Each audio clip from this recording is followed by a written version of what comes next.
3, 2. Hello, welcome to Spotlight, the official podcast of Grapple. I'm Benno. And I'm Gareth. And this week it's a special edition of Bretro as I step in for Matty Edwards. And I haven't told you this, Gareth. This is actually an intervention. We're now going to go through Shawn Michaels' 1995. Hope you're up for it. Excited? I should get my hat. I was going to say, looking forward to doing 3 hours of podcasting by yourself this evening, mate. Well, this is a rare one. It's not often. It's me and you. JP's, let's say, on assignment has been pulled away, unfortunately. And obviously, it's an AEW pay-per-view, so Matty's not involved for the best. But if you did miss him, he was over on the pre-show. We were just chatting all kinds of things. British sitcoms versus American sitcoms. Our Scrans of the Week. All kinds of stuff there. Even revealed that little King of the Mountain show in there. But that's what this is going to be, Gareth. Like, we did all the silly stuff on the pre-show. Boots and trunks here, mate. You know, I'll just pretend I'm Jamesy. Me and you, let's talk about the stuff that matters, stuff that happens between the bells in the greatest company on earth, AEW. That's what we're doing this week. Let's get into the TL. No, it's weird because we did that one the other week when you were away, and then things just go off the rails. And now with it just been me and you and your professionalism, I'm feeling like I better be on my best behaviour here. Today, just got to throw in the odd "Only Fools and Horses" joke or something like that. You got to give us the. You got to be the relief. Oh, how hilarious it was when somebody leaned on a bar that wasn't there. Oh, how we laughed. Have me and you ever done a show, just the two of us? We've done that Observe This, didn't we, that one time? I'm trying to think outside of that. I think that's it, really. We're the AEW team now on this podcast. I like it. More of this. Yeah, it's funny that actually, maybe I've just manifested this in some way, because I was sitting thinking at the weekend of what are some little extra shows that me and Benno could just do on our Todd. We always talked about the ROH rewatch and things. I had another couple of ideas that I was nearly firing you in the chat at the weekend there, just a few things to freshen it up. I won't do any big reveals to get shot down live on air, because I know the one that comes to my mind, I'll throw one out there because I think we've said it before. I think me and you both got a blind spot in 1994-ish or 1993. So there's been as we talked about on pre-show, a lot of chat about the 90s on the Discord this week, but that period of time, maybe it was just a northern thing. My family didn't have Sky. The people they hadn't cabled my road yet, so nobody was watching wrestling. So I had to that 93 and 94 period was begging and stealing and borrowing tapes from the one person I knew from school who still watched wrestling. So it's a big blind spot there. I reckon we could do that full project. We'll do the missing 12 months. I think you've mentioned it before. That's it. There's break into a little series. We've got that time when I was away travelling as well and things like that. The blind spots, and go back and a little bit of AWA, mate. You'd be up for that, wouldn't you? Bit of Nick Bockwinkel. Probably not, no. I mean, I've just gone through the documents and deleted Noah and some other JP Allied stuff. So, yeah, you're brave thinking I'll do that. But I think there's a show in there. What I'll do is I'll delete this from the main podcast that goes on YouTube, so Fightful don't steal the idea. It's usually what they're doing, it bastards, with the name. It's a coincidence, I'm sure. But yeah, on that point, obviously you missed the big Patreon show we did at the weekend. Me, Matty, and JP did an episode of Film Club. This was Double Dwayne this week. So yeah, if you want that, patreon.com/grapple. As we talked a couple of classics from Dwayne's Locker, the patrons inflicted on us, although I kind of got some enjoyment out of it. Southland Tales and Pain and Gain was the one that I used my creative control card to push through as well. But yeah, you were saying you haven't managed to catch them. You've not seen either of them at any point. You're not tempted from our high praise to go out and track down Southland Tales. Do you know what? That I'm just intrigued. I do want to watch that. Definitely want to give that a go. But I think the weirdest thing for me was when you were going through the list of options. I think it was on the weekend show, and I was realizing I've barely seen a single rock film at all. You were literally reading out names and stuff, and I was just nope, not seeing that. And so, talking of blind spots, that's a huge blind spot, but given the lack of enthusiasm for some of the stuff out there, maybe not a blind spot that I want to particularly filter, to be honest, because I don't think there's any too many hidden gems out there with him. I think it's one that it feels like a better idea than it is. We put it off for years. We were we'll get Rock's the one we'll build up to and we'll get there. And then we found out as soon as you leave Fast and Furious out of it, what have you really got left? Not much, is the answer. Southland Tales is one. I feel I shouldn't encourage anybody to go and watch it, but there's there's a value to it. It's not good, is what I'd say, Gareth, but it's interesting. I think as a thinker yourself, I think you might get something from it. But I'd feel mean telling you to go out and watch the 2 hours of it. Maybe if I don't know, there was 2 different edits. I watched one, and them 2 watched a slightly longer one. They make it an even shorter one, or they put that I think there's going to be a TV series of it coming out at some point. Maybe watch that. It's the weirdest fucking thing. It's fucking Sarah Michelle Gellar and The Rock, fucking Stifler's in there. There's all kinds of like random actors in there, and none of like the actual story makes any sense. But it's like it's a bit Lynchy. It's a bit, you know, as a David Lynch fan, it's a little bit Lynchian in that it's fucking, by the end of it, you're kind of like, I don't really understand what happened. I had to use IMDb to get myself through 20 minutes of the middle of that. But I feel like I saw something. I feel like I experienced something. That's where I landed. Them 2 just thought it was fucking shit. So you can listen to AJP and Matty rip into it. But I thought there was something there. I'm sorry, like that sells me on it anyway, because there's nothing I like better than just making up my own narrative to something to piece it together and think about what do I think of what do I think they're trying to say here. That's that's the best thing. So yeah, no, I think that defo will still be one that I'll watch, and I think Sarah's away for a week in Dubai, so I'll probably try and watch it in the next week so I can listen to your takes on it properly as well, because I don't want to hear the takes before I watch it.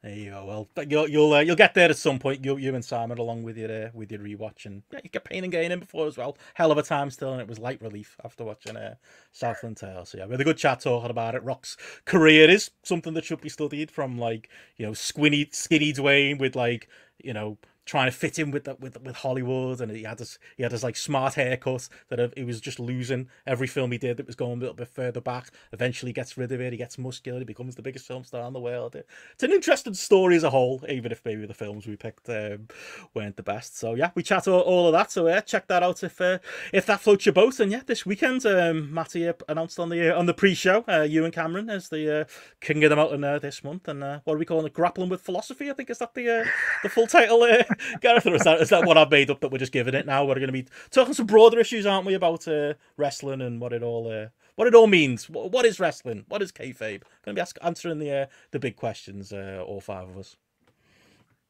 Talking of thinking about stuff and putting your own spin on things, Screams you. Applying your own narrative. I'm gutted. I like it's one of those like where. I do actually have on my phone like a thing that it's like a tweet that I've nearly posted a few times of like, all I want from wrestling is kind of thing, and then there's about like 7 bullet points. So I think I've already got the skeleton of my argument already written there of any way of what I want from wrestling. So it'd be interesting to get into the debate, and it's just going to be funny just because obviously we've all got our own different like sensibilities kind of thing. So I'm just looking forward to the wild head-on takes between like what Matty's view on it is versus some 1950s French philosopher or something like that. I think there's going to be a lot of value in that, I reckon.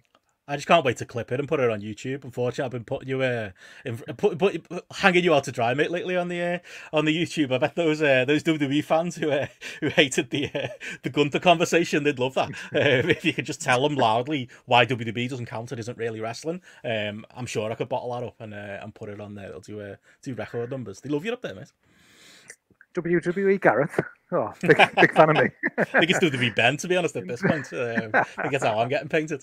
We can have a philosophical conversation about whether Fat Walter or Small Walter's better. You know, we can answer the true questions. We don't need one. Thanks to everybody who's filled out the survey that we put out there, and did manage to sneak that question in of who was who was the most monstrous, like badass looking heel that was out there, and that nice picture of Skinny Gunter versus Walter looking like a massive fucking killer. And spoiler alert, I think people are on my side by now.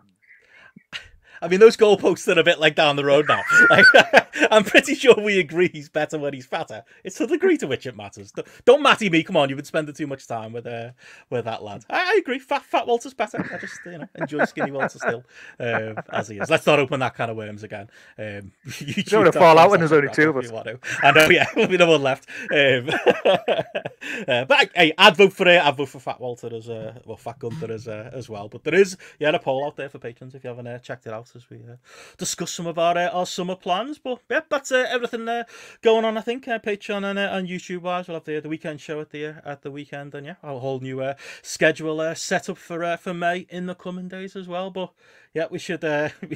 Sorry, what's this Rumble cooling? Period forms. What's the real Walter? Fat Walter, Skinny Gunther, or the idea of a Natty U-boat Commander wrestling? Jesus Christ! If Vince McMahon only got his way, we might have had that Walter instead. That would be a different argument. We could have. But, sorry, we might agree.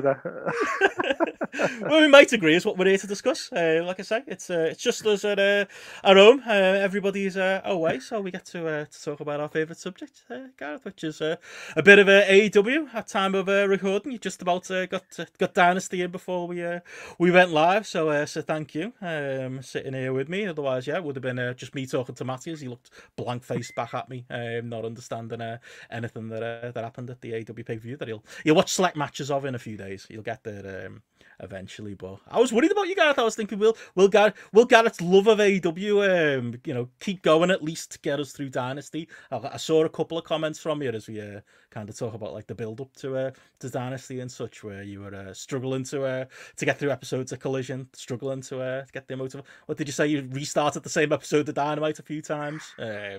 I'm imagining because you sat here and you're a completist, you got through in the end, and that's why we're here to talk some Dynasty. I'm there. I'm semi up to date. I've watched Dynasty, or Dynasty as I will call it. It's not. I haven't caught up with Rampage and Collision though. And am I going to go back and do that? Maybe I might break the chain. Maybe I will.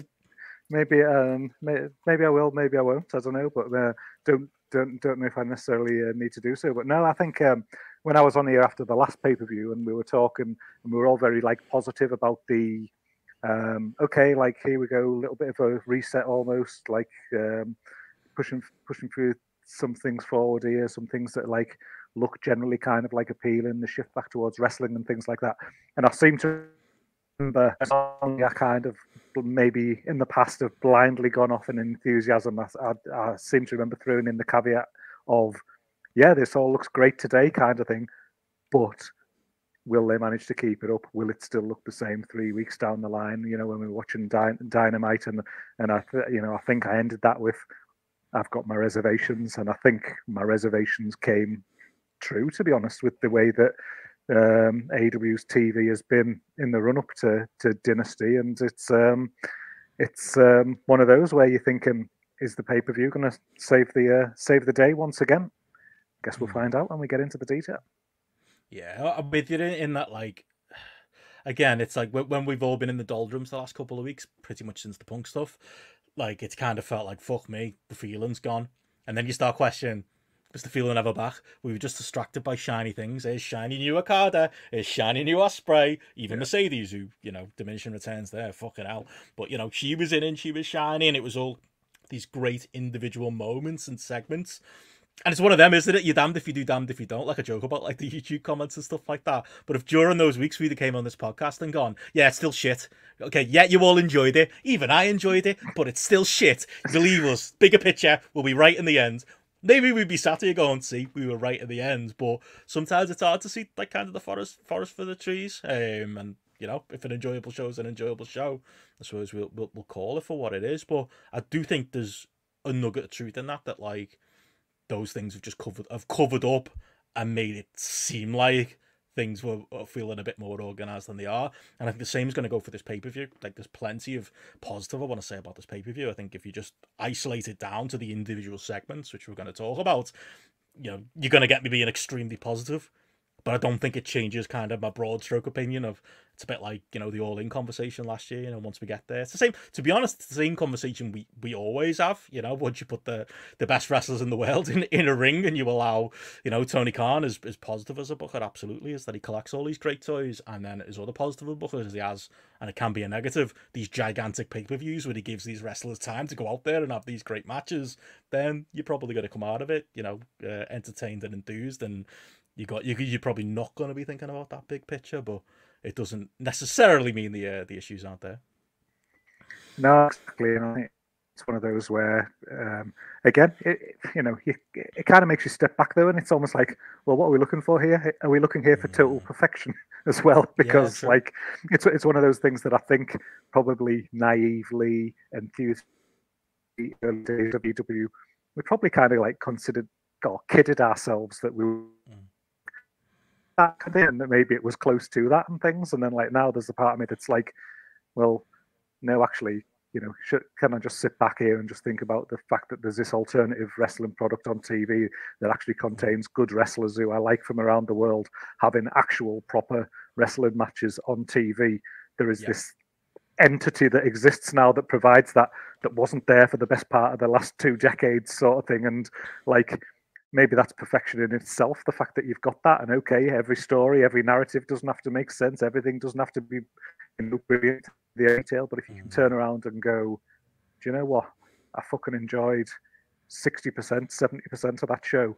Like, is that good? Should that be what we strive for? This is the philosophical we'll get into in the Patreon this week. But in a world where for WWE for that time period, you were watching a show that you were maybe like hanging on to the scraps of the 5% that were maybe good of the 100% to just still be having a TV wrestling product to follow, and then even watching, large streams of WWE recently, and the good stuff that's rightly been highlighted in a lot of instances seems to sort of like overshadow the 80% of shit that goes along with it, kind of thing. Maybe we should be happy with 60% good, like, or 50% good, like, because it's if we can't expect more, I think. It's this constant like battle in my head. Like I will, I think, always expect more. And maybe that's my problem as a wrestling fan.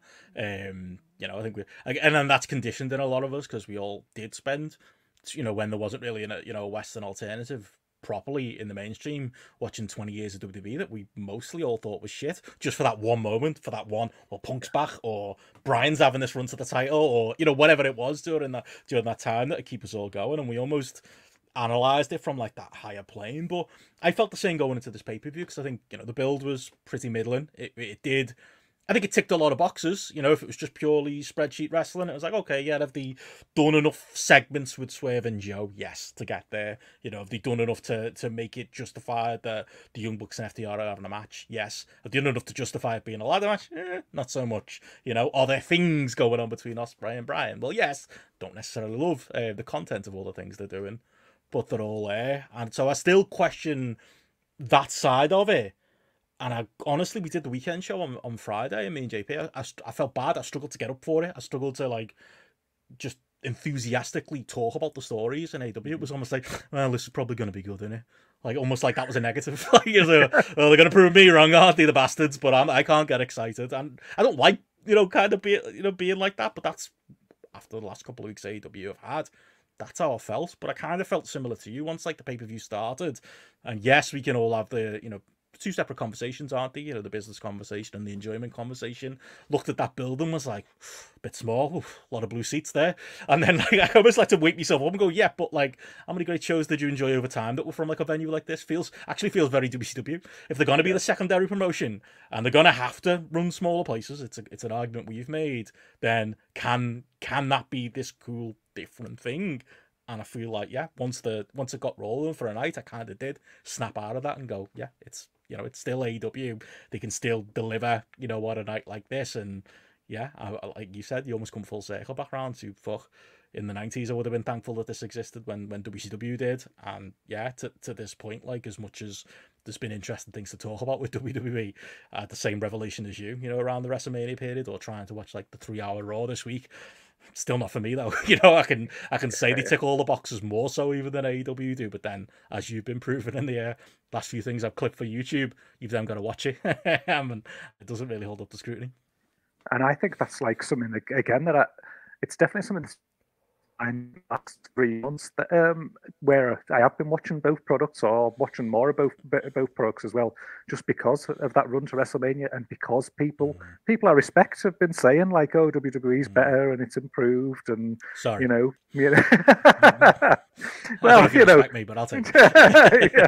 No, at the end of the day, when you're always terrified when you take my advice, when you watch something like, oh no, did I praise that too much? I was going on about fucking Chad Gable the other week. I don't know if you've seen that yet, when I said to you that I was gonna watch it on the back of your recommendation, and I think on the weekend show you were like nervously like, oh no, Gareth said he was gonna watch this because I recommended it. Like, I could smell feel responsible for it. Smell the fear, but I almost think there's this weird thing that sort of like goes on that's out there. Like you go on Twitter and 5% of WWE's good, 5% is shite. Then everybody talks about the 5% that's good, like in WWE, and then conversely, if 90% of AEW's good and 10% of it's shit, everyone talks about the 10% that's shit kind of thing. Like it doesn't sort of like match up from either account there really. And again, whether it's just that there's more voices out there talking about WWE who's enjoying that stuff more, or whether it's because the AEW audience are people like us who are naturally more critical and naturally more going to pick up on the stuff that's shit and not just let this thing kind of like flash in front of their eyes. I don't know, but there almost seems to be like different levels of what's acceptable and what people are going to like shout about and be positive about, and it really does kind of like create this real misaligned narrative that's out there. You can watch a first class segment where The Rock's battering Cody Rhodes or something like that, but then when you watch the 5 matches that happened before that, and you're just like shaking your head, staring like blankly into the screen, like it's absolutely wild. But then when AEW do something that feels nonsensical for within their product or booking style, or just seems to just be a bit outlandish and not fit the rest of the promotion and things like that, then naturally people like us are going to jump on it and criticize. It's like you said, it's a question of investment as well. We're invested in AEW, and it's like, it's not a defense, because I think we've definitely done it too. But like with WWE, how many times, especially in the Vince era, we talk about WWE sometimes in this podcast, and it's like, okay, yeah, we'll say the same thing we always say: 3-hour Raws are too long. They don't have the characters and the stories. The wrestling's blah blah. Once you've said it once, you've said it, haven't you? And it's like that kind of the newsworthy thing to talk about is the exception. When it's actually, this little match, this one match that was on this one like quarter of like this 5-hour, 6-hour, 7-hour block of telly was actually good, becomes the interesting thing to talk about. And with AEW, almost the reverse. It's like, it's like that expectation and that level of detail we give it. We kind of, it's more interested, I suppose, to talk about its faults and positives, and the expectations are higher because, especially at the start of AEW, we were expected AEW to be a certain thing, and it's not quite that certain thing, and there's all these little things we can all pinpoint, like, if only they just tightened up that, if they tightened up the roster, if they tightened up the belts, if they did this, if Tony Khan just did this, did that. We do get ourselves lost in that conversation, don't we? Because we're looking for that perfect idea of wrestling, whereas WWE, it's almost like we've got 20 years of acceptance that it's not perfect, but this is what you get. I wonder if they're getting to that point with AEW. And that's possibly a negative thing. That's possibly a depressing thing to say, isn't it? Sounds a lot like acceptance in a lot of ways, doesn't it? And that's literally, again, just like fits into some thoughts that I've had recently, because I remember, again, like, you look back and you think like 3 years ago, and when the like Dynamite ratings were going up and the WWE ratings were like in the bin, and obviously we all had that kind of like inherent hatred for WWE, and we're all, come on, that's it, you can beat it kind of thing, and we're almost like pulling for AEW to become the like #1 promotion in the world. And like now I sit back like reflectively and like I laugh at kind of the naivety in my own brain at that time, but I laugh at the naivety of actually wanting that as well, because like when I always think of things like whether it's music or TV or films or something like that, when something is good, when it becomes the best, the biggest, then it always gets worse, like by nature, because then money becomes increasingly involved, and as soon as money's involved, then quality goes out of the window, because they're just on the churn to just like squeeze as much out of it as it can. And then so like funny you mentioned about like the venue for Dynasty there, and like I saw that as a positive this time. And again, whether it was acceptance, but I was looking at it, I was like, oh yeah, small building, hot crowd kind of thing, like feels a bit more intimate, feels a bit more kind of indie, feels a bit more alternative and things. And like, that's where I was thinking, that's still going back 5 years. That's what I wanted AEW to be. Like, I wanted it to be the alternative that had indie values and things like that. And did it matter to me that, yeah, I wanted to see them usurp WWE or put WWE in the mud, and you're thinking like, but does it? As long as there's sort of like a financially viable alternative out there that's putting on a show that's good and a hot crowd and things like that, putting on a product that I largely enjoy watching and things. That's what I should watch. I bet, when Matty was in our chat, I think saying something about the ratings the other day, and I was like, what, like Avatar and like Harry Potter being the best-selling book and like Adele being the number one selling music artist. I don't want AEW to be like that. I want them to be that underground independent label thing that's like a small proportion of people can watch and enjoy and doesn't have to fit the mold, the business mold of TV mold of something that needs to be mass market. I don't want it to be Britain's Got Talent. Don't want it to be the X Factor. Like you don't want it. You don't want it to be EastEnders. You want it to be The Wire. Like to borrow like Tony Khan's fucking the passion. It appears to be prestige TV. He'll tell you about it. You look at HBO, like The Wire never did well, in ratings, but it was critically acclaimed, and HBO is what it is because it provides that better quality. And I still think both conversations are worth having. AEW as a business is worth studying. There are a million negative metrics that we can point out year on year. There's positives too, and in context, AEW still does perform well, and at least in the TV landscape when it comes to the important demos. But that's kind of its own conversation when it comes to the quality of the show and what AEW should be. Yeah, I'm more in that place of like there's opportunities missed, and where I do think there's still valid criticism, and it's absolutely worth having these conversations that we have as well. Yeah, it should be the best if it's going to be that as an alternative. You're never going to be WWE, but you're going to be the best version of wrestling you can get, and they're always, to kind of pull back a point I said earlier, they're always a couple of steps away. It's like, if only you did this, or if these pay-per-views are so fucking great, imagine if like imagine if I wasn't like sitting on my hands on, on the weekend show going, I suppose the pay-per-view's coming up. Like, imagine if I just had that extra level of anticipation. And like, that's wrestling, isn't it? You're selling a product, you're selling anticipation for what's coming up, and that's a part of the ingredient that should be there if it's going to be the highest, most premium product. So I still think, criticism is warranted and needed, but yeah, definitely a point taken on kind of the different way we approach it. But yeah, I was gonna say, I don't know if that takes us perfectly into Dynasty. You talk about critically acclaimed. Unless you've got anything else on the build or the overall, and we can probably talk like the crowd and commentary and stuff as we go for the show itself. But yeah, any other notes on that before we get into the show itself? I mean, I think what we said there sort of like largely covers it. I think week to week the TV hasn't necessarily been something that you would look at, and like I say, it hasn't been massively inspiring in the build. It does feel like it's lost a step to where it was, like going back to that show when you had like Okada turning up and things, and the development over that for a couple of weeks. But one of the things that I do think they did really well this time was just the video packages in the lead up to this, because whereas I was a little bit, I don't want to say down, but just like a bit meh on some of the build to some of this stuff. Actually, when you looked and you watched the video package, like prior to the pay-per-view, when you're watching like the pre-show and stuff like that, actually you're thinking, oh, well, they have put a bit of work in here, actually, and there is effort that's come across a few shows. And when you're clipping little elements and you're piecing it together like this, you can see that there's been some sort of like consistent narrative here and consistent like elements that have been brought into to build that. Just, I don't know, like it's one of them in a consolidated way. It sort of almost came across a bit better than the TV, and obviously we were on talking about like WrestleMania weekends and things like that, and it just did kind of almost just feel like they went, well, there's no point making an effort for this fortnight kind of thing, because no one's going to be watching us or talking about us anyway, because there's all sorts of shit going on out there, and whether that's a me thing or a them thing, it did feel like that kind of thing, and it did feel like they weren't necessarily putting the best foot forward, like leading into this pay-per-view. But I think watching the pre-show, it did leave me thinking, oh, I'm up for this now. There is 5 matches here I'm interested in, 6 matches here I'm interested in, kind of thing. So it did its job from that angle. I mean, that does scarily sound a little bit, though, like what Al Waiting described WWE in that Raw and SmackDown just exists to make video packages for pay-per-views. And then if you just watch them, it's like, oh, it's actually all right, isn't it? You just don't have to sit through a 3-hour Raw.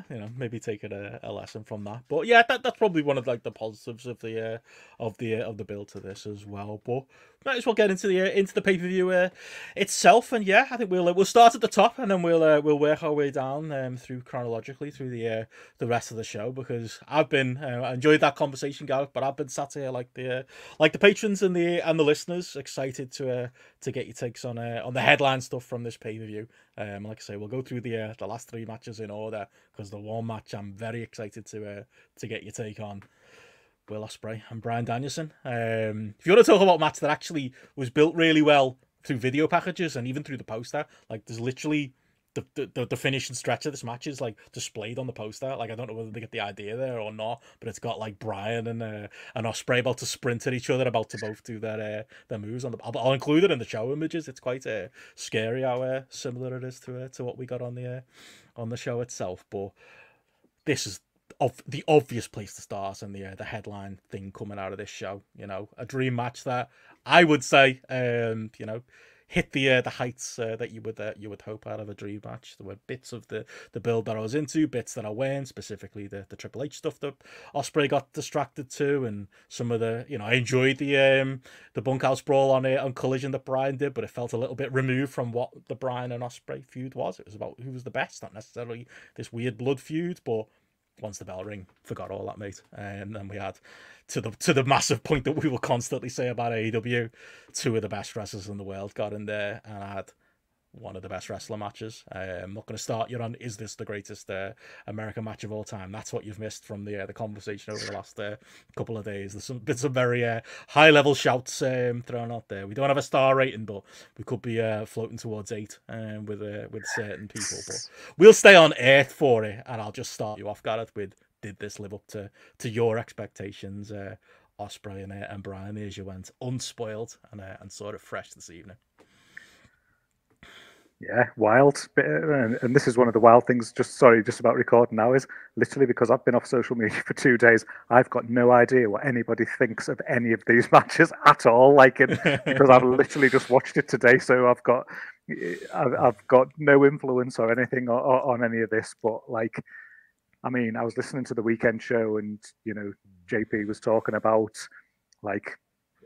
these two in the ring, it's got to be 5, hasn't it, kind of thing. And then you were cautiously kind of holding back, well, maybe a 4.5, a 4.75 baseline that it could go up from and stuff like that. I could see you were trying to manage your own expectations, kind of going into it for just in case, and you didn't want to put it out there. But you're looking and you think, these two people, it's it can't miss, can it? And fuck me, did it not miss? Kind of it was as comfortable a 5-star as I can remember thrown at something in going 5 forever. Oh, easily for full 5, comfortably. If I still had an app, I might have been breaking the scale on that app as well, kind of thing, and doing what I never did to raise this. I absolutely fucking loved this. I thought everything about it was just delivered so well in every single facet that you could possibly want.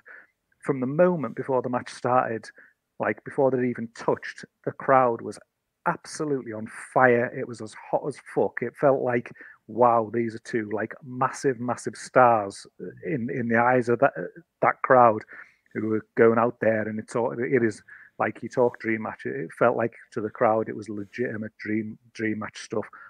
Ospreay felt like a megastar with that crowd, the reaction to him and everything like that. So just right from the off, the carrying you with it immediately, kind of thing, because the crowd is just the crowd are there, so they've got you there as the TV audience watching it right there as well. Nothing feels flat about it. It had this air of magnitude about it, kind of thing, that just felt outstanding. But I just think about everything that was put together in this, from the counters to the transitions to the logic to the body parts to the story that they told start to end, the athleticism, the big spots, the level of fire on the comebacks and things like that, the passion that was involved in there, the fact that it was hard hitting as well, the great selling, the finish I thought was brilliant and delivered well. It was almost you could just go out there and just write a big list of everything that you could possibly want from a modern wrestling match, and this just ticked every single box for me. Like, I've watched it once, like whatever, an hour ago, 2 hours ago, kind of thing, and I just wanted to watch it again immediately the second it finished, because it just felt like flawless to me, and I couldn't wait to watch it again. Like, you know, you take all your criticisms, you think about the conversation that we just had, sort of in the lead up to talking about this pay per view. This is why AEW needs to exist, because you get a match like this that happens that could not happen on this like level or scale in an American wrestling promotion if it didn't. Like wow, I hope you feel the same. The fact that, like, that's the thing I was saying, like, that was the thing that was keeping me up on the weekend show. It was like, but like, we're in a world where these two are in the same promotion, when Ospreay's in clearly the peak condition he'll ever be in his career, or at least peak kind of wrestling brain, I suppose. And Bryan is like, yeah, on the way out, but like, you know, maybe physically he's not quite, you know, where he was, but mentally he's there. It's almost the perfect storm, and you're right, it's happening in the perfect place. And I've seen that as a knock on it, like, of, oh, you know, this would be better if it was Ospreay going for, you know, if this was like the WrestleMania main event and this was Ospreay knocking off heel Bryan for the world title. Okay, but like, the reason I think this works so well in itself is that it's in a place where it's just two of the best wrestlers in the world going out there to, in kayfabe, prove who's the best, and in non-kayfabe, to the rest of us, prove that they are the best by putting this match together. And that's a big thing that kind of kept going through my brain watching it. Was like, I can't even imagine like the scale of like the two of them sat backstage before this match putting this together, like trying to like craft the perfect wrestler like that. I'd watch that all. I know you would as well. I'd watch that all day, that conversation as they put this thing together, because like, they clearly put together, and you know what Bryan's like with his wrestling brain, and they've put this together with so much thought for each other's stuff, to the point where it was, I'm with you, I'd say almost flawless. Was like one point where I think it doesn't knock any stars off of me, but you know when Ospreay hit the Styles Clash and they were kind of fumbling around on the floor there, that was the only moment where I was like, I'm not sure they're both on the same page about what to do next. Outside of that, for the entire match, it was like the chemistry you see from Ospreay and Zack, where they just know where each other is at every moment. They know what the best thing to do is to feed for the opponent, to be in the right spot for the opponent in every moment. It felt like that with them two, and this is the first time they've had been in the ring together. I'm pretty sure, like, as far as the two, and never mind just a singles match, like.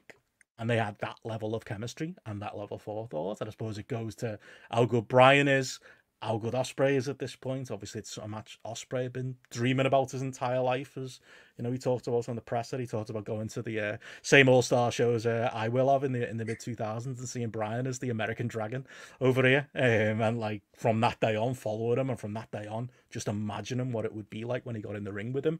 And you could see that when it got there. It was like there was no stone left untouched. It was perfect for what it is. Don't even want to get into rematches. We can talk about that in a few weeks. I'd love to see it though.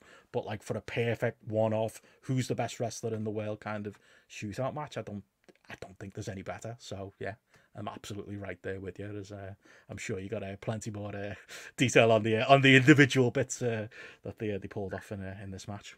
Well, I mean, I just find it fascinating that you've immediately gone to like the Zack element, because that's something that I was just thinking while I was watching it. You know how much I love like the Ospreay Zack matches, the sort of like trilogy of matches they had the other year. I think I had all three of them in my top 10 when we did like went through the top 10 that year. And this just felt like it took everything that was good and great about those matches, but it was done on another level, and it was done with more. Like, it was like they almost they built on it as well. And those were matches to me that just like, you know, the right up there as good as stuff gets for my enjoyment. Like, just like, you know, I mentioned there as I was like running through things and just talking about like the logic and things that just built into certain things. So like, I just loved that idea up front that, you know, Danielson's trying to grapple with him, and Ospreay has got counters and he has got reversals and things like that. So it just meant that like, then when Danielson when he was trying to take control again, like following that, that's when he started to like tie him up a bit, and then just like throwing in a few like head strikes and things like that as well. So he wasn't just trying to grapple him. He was like, oh, okay, you can escape. Oh, I'm going to have to rough him up a bit here and things like that. Yeah. So right on the off, from the off for me, like 5 minutes into the match with that, I was just like, oh, I love that little kind of like just just that early wrinkle that they just put in there as you'd expect with that one. I love that they set up early the idea that Ospreay strikes as the bigger man were bigger strikes kind of thing, and again, it felt like when they were trading, Ospreys were worth two of one of Bryan's kind of thing as at that point as well. So that was something that they massive set up. Things improved on, isn't it? Like over years, like there's a million things you can say from his New Japan run that he's a different person since he went in, but that feels like a major obvious one, doesn't it? That adds so much to his style even. And that's the frustrating thing, is because like you get people there and they almost like take the Will Ospreay headline and things like that. He's so well rounded. He can do absolutely everything, and he can do it like to a really high level. So like even there, with the strikes that were great from Ospreay, that looked stronger, but then for Bryan to get on top, he absolutely destroyed him with that kick to the stomach that just looked. It looked huge. It looked so like vicious, and then it was like the knees to the gut, and then the kick to the liver, like immediately after. So then it was just got into the territory of, well, I'm using a kick, not a strike here, and I'm attacking a very specific body part here that going after. And then Ospreay's like selling of that at the moment at the time was just like perfect as well. So it all like just piecing it together just through the starting flow of this match, and then it just showcasing so many like different facets of them that they're like so good at. Just from the off, like I say, it was just like it just felt another level. I was almost just like starting to watch it, and then they just had me. I was just like just sinking into the sofa with a big smile on my face, kind of thing. just like entertain me, kind of thing, And it was just like this is where this is where this is going. But the fact there, just like the heaviness of those strikes, the fact that Ospreay's selling of those at that time. I just, I read that list at the start, but it just felt like it was just like tick, tick, tick, tick, tick kind of thing, just going through things that I want from wrestling. And that's something I like about Ospreay. Again, it might not be a thing that everyone agrees with, but I like the way, like, so you mentioned the selling, like his arm, like, because it kind of comes and goes, but I don't think it's a negative in an Ospreay match, because it to me, within the scope of what wrestling is, or what I always say what an MMA fight is, it makes sense because it's bothering early in the match, and he's got that stupid wrestler head on where he's gonna fight through it essentially, because it's a bit like when we talked about the Tim Thatcher match from Mania weekend, where like part of the reason it's taken Bryan's going to want his elbow to be in pain because it's going to take away a weapon of his, and the Ospreay character is a fucking dummy, and he's going to try and fight through it and continue to use it, and that catches up with him, as the match goes. Like, that's you hear people say it gets forgotten. I don't think it does. I think it gets remembered, and it's done in a way where I think Ospreay's been he's been in those locker rooms with Chaos. He's been in there with Ishii, because you see it in a lot of the other ways he sells things in matches where it's like okay, maybe on surface that looks like he's not selling it, but there'll be that little moment afterwards, that little moment after he hits the big move where like he'll collapse, and that's when the sell happens. Like, he's picked up a lot of those, I think, good habits from those guys that like work. That's another big thing, work in this American atmosphere. We're talking about Ospreay, who's literally slotted right into American wrestling as like this big star, but he's slotted in as a wrestler as well. He hasn't had to change anything because he's taken everything he learned from Japan, including those little moments, and applying it here, in a big match with a Bryan. And that's it. And then I think that's where then when I like reference the fire kind of thing, and I suppose you'd say fighting spirits and things like that. If you're thinking about taking things from Japan as well, it's almost that like adrenaline rush of where like you then did get the opportunity to just like in short bursts kind of thing. Yes, I am damaged like in several places from where Bryan's been working it here, but for this 1 minute, I need to fucking get a bit of motion in. I need to try and hit some big offense, like bang, bang, bang. Like it works. Bryan counters, he's dead again, kind of thing.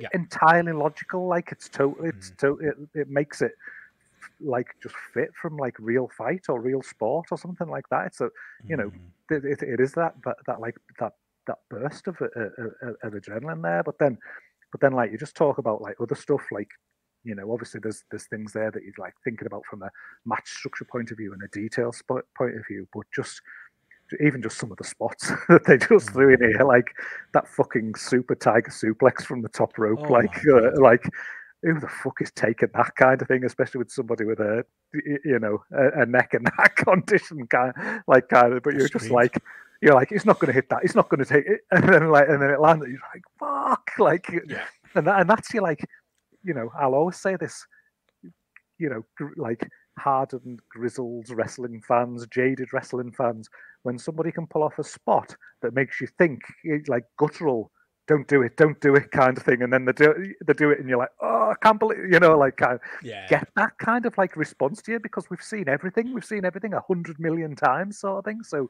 for somebody to be able to work something in like that to get you feeling like that, as from something as essentially simple as a suplex from a top rope kind of thing, again, it just shows the masters at work, really. I love that big spot. I love was when Ospreay's hitting the combination of offense for him. It's that moment when you have to get Bryce out of the way so he could do like that springboard, and it was just picture perfect. Just that's the other thing about this. This is why I think it's high level and why it's 5 stars for me, with maybe a slight asterisk. I hate that argument of, well, you had the hesitation, so it can't be. It's like, well, I had the hesitation before I gave fucking Southland Sales 2 stars. I still think it's 2 stars. I just have to think about it, and I've been thinking about it over the last 24 hours. So I'll give you the final answer at the end. But like, it is that's the thing that we've got here. It's something where like that can be the only thing a good wrestling match can do. Great execution, great spots. There's a number of them, I'm sure we can list as well. But like, that's what this match had that takes it to the next level. It had that forethought, it had that story with a capital, all of those letters right the way through it, and it had like as good execution as you can get in any environment in everything the two of them did. And you just think, like, I mean, you shouldn't be surprised because of who they are and things like that. But like when you say that, the smoothness, the timing, the volume, the speed and volume that they're working at certain points, doing like real dangerous high level stuff, sort of thing, and it just literally just been to the absolute inch when it comes to like perfection. Nobody missing a step, everything been like right on time and things like that. It's incredible, really, especially when you get into those like late flurries. So there was 2 sort of like 2.99 kickouts there, where I think there was one where it was going for the Psycho knee twice in different ways, and then there was one that was like a counters with head kicks and a power bomb attempt that Danielson rolled through, and then there was the one after that where it was the German counter with like Ospreay sort of somersaulting out of it, and then suddenly flying with like the fast elbow, Danielson ducking and landing the knee for like the 2.9 kick out. The speed and perfection and the diversity of offense that was happening in that time. It wasn't just like back forward. It was like the complexity of what was going on from like a transitional standpoint between those as well. Just to be hit so perfect. Honest, just work of art. Like how you say, like, how good, I'm almost saying there, like, how good are they? Kind of, we know how good Bryan Danielson is. We know how good Will Ospreay is, but I think, as weird as it sounds, I think people undervalue how good Will Ospreay is. Like, we're literally, like, I think we'll sit down in 10 years, 15 years' time, and you'll talk about Will Ospreay in this time period, this half a decade time period, the absolute, the ridiculous level of matches that he's had with so many different opponents, so many diverse opponents, where you come away from it just thinking like he's done it again. Like, how's he done it again? And there are elements that are the same, and people can like pick Ospreay spots and different spots and things like that, but he does always manage to just build in something that's a bit different. It's like there's a different counter, there's a different way that it's escaped, there's a different way it's hit from a different angle or something like that, or a different part of the ring, or things like that when he's piecing stuff together, as well as the innovative stuff. Like, it takes some beating, doesn't it? Fucking hell. It's going to look ridiculous on paper, isn't it? Because we're living through it, it's kind of hard to remove yourself from it. But when you look down the list of what he's done, these past few years, like, it's going to stand up to anything. And I know he's got his detractors who hate that, but it's the truth. We're living through it right now. And it's all there. And it's that evolution, though, as well, because, like, again, you look at, think about, I don't know, go back to like the Ricochet matches, Best of Super Juniors and stuff like that. That at the time it was everywhere, it was trending, and people loved it, people hated it, kind of thing. But you think of like, you know, it got obviously like highly rated for what it was for that style of match at the time. You just look at like the evolution of Will Ospreay, the wrestler there, going from that point to now, and everything that he's added to his arsenal, be it from like a grappling standpoint, from a you know, like hard hitting standpoint, from a striking standpoint, from just his storytelling, his selling, and things like that. It's weird, but I almost just feel like he hasn't even met his ceiling yet, kind of thing. Like, because the thing that I've been most surprised about, that I've referenced on here, I think it's probably on the Patreon shows that I've done recently, is like you get used to him being drawn into these amazing 25-minute, 30-minute epics, but then he's like busting out these 10, 12-minute like TV matches that are like an amazing TV matches as well, where he's just it's not just going out and playing the greatest hits. He's putting something together that lasts short, that is a short run match that's also like outstanding as well. Like, I feel like he's only going to get better because he's going to be working with different opponents that give him like more options to play with and more, you know, wrinkles that he can add to what he's doing. Like, I felt as high as a kite after this match, honestly.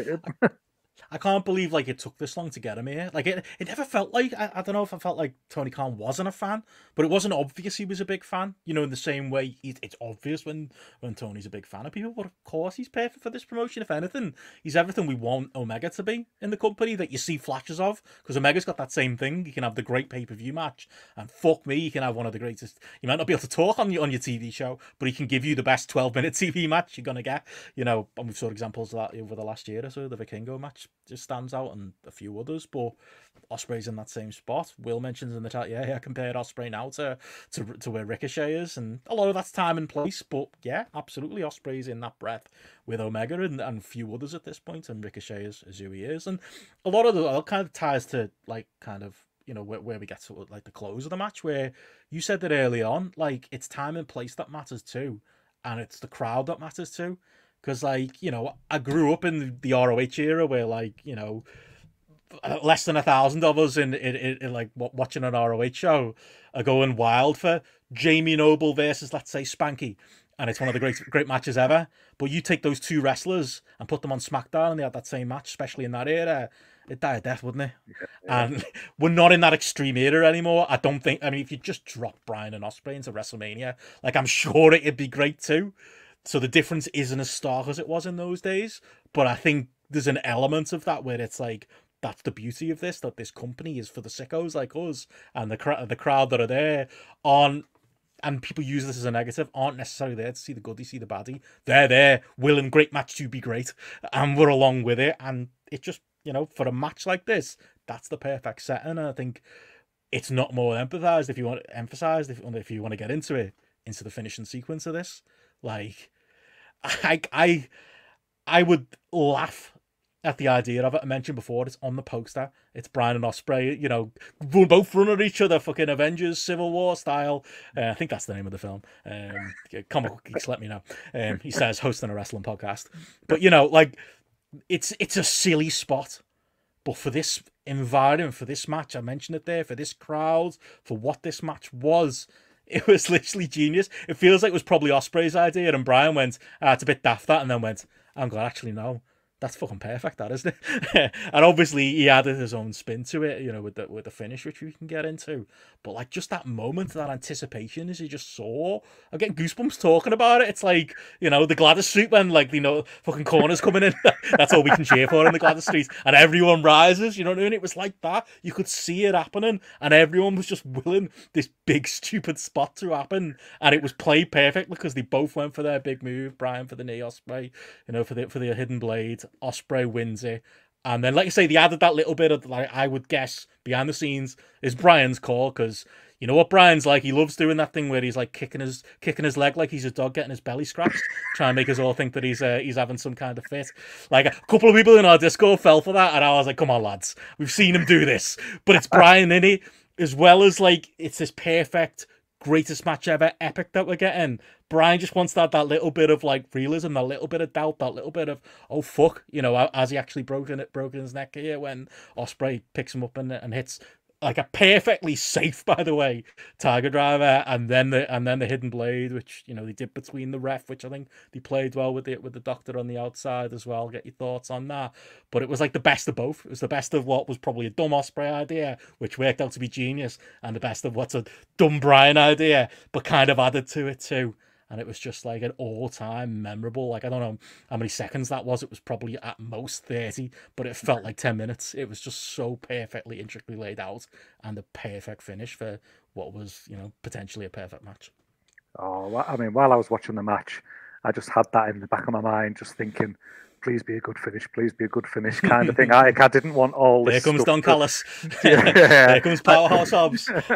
I was just thinking, don't put anything in here at the end to just detract from it. And if anything, the finish elevated it like even more for me. Like you say, just that moment of them both in the corner, kind of thing. Like just like go kind of thing. You know, it got to that point where it had built that didn't feel so stupid kind of thing. It almost felt logical with everything that they'd hit on each other and gone through to that point, that they were in that moment of like, right, you know, this is where we're going right now. Like, you know, like the charge, and then obviously like the hidden blade landing first, that Tiger Driver landing. But again, I talk about timing and talk about positioning and things like that. Ospreay's timing of the walk away and the turn and everything like that he did to like then come back and, you know, hit the finish was just perfect with what was going on in the ring behind him and everything like that. Like, it all just felt perfectly logical that they didn't put that element of timing doubt in there for Ospreay to think, oh, is he hurt? Should I go for it? Kind of thing. It was like, I'm finishing the match kind of thing. Like, that's what I'm doing. And it, just literal chef's kiss at the end of that one kind of thing. Like, with that finishing, and just like, even it was sort of one of those where you know, you don't want to fucking rope WWE logic into it kind of thing, but that idea of them in the corner with each other, there'd have been talking at the hands there. There'd have been some kind of like, you know, there'd have having to be putting some amdram or theatre kind of element into it or something like that. The part of the dock and things like that been involved there. It would have been more in your face and stuff like that, like building up to the finish again. The fact that they managed to achieve this and it still felt subtle and realistic and perfectly timed. Again, it was just like, yes. Just great, and right down to after the pin, just Ospreay's whole manner in the attention to Bryan kind of thing, and them sort of like getting pushed away a bit by the referee and sort of celebrating but not kind of thing and stuff like. I think Ospreay played his post-match part perfectly there as well, and it did lead you to be. I think it added an extra layer again to the Ospreay character that we've seen him kind of like develop a bit more in AEW on the mic. He's over like fuck with the crowds. He talk about things added to his game. He can talk. He's even getting fucking catchphrases and stuff like that people are like you know, the crowds are like hot for and shouting for as well. So it's not just the in-ring development, it's that other side. And this kind of like development from a almost like a character performance standpoint here at those key points in the match, brilliant again. Like, yeah, and you know, to the point, like, it's a point I've made a few times, is, I mean, like, Ospreay's in a heel stable, like, so I guess he's a heel in AEW. He's not, is he? He's a face, he's a tweener, he's whatever he is. And I'm impatient. I would have just turned them first fucking appearance back and just got it over with, get the Callis family out the fucking way. But they clearly want to, you know, tell that story slower, and this is a way to tell that story, isn't it? He's sympathetic to Bryan. I know you haven't seen it, but probably took it a bit too far at the presser, because like it's the shoot press conference and he opens it with, oh, I just feel so bad about what I did to Bryan, and everyone wants to be like, dude, what a fucking match. Even Tony Khan wants to be like, what a fucking match. And Ospreay's just like, oh, I just feel so bad about what I did to Bryan. He's just overselling that. It maybe went a bit too much by that point, but I'm not counting that.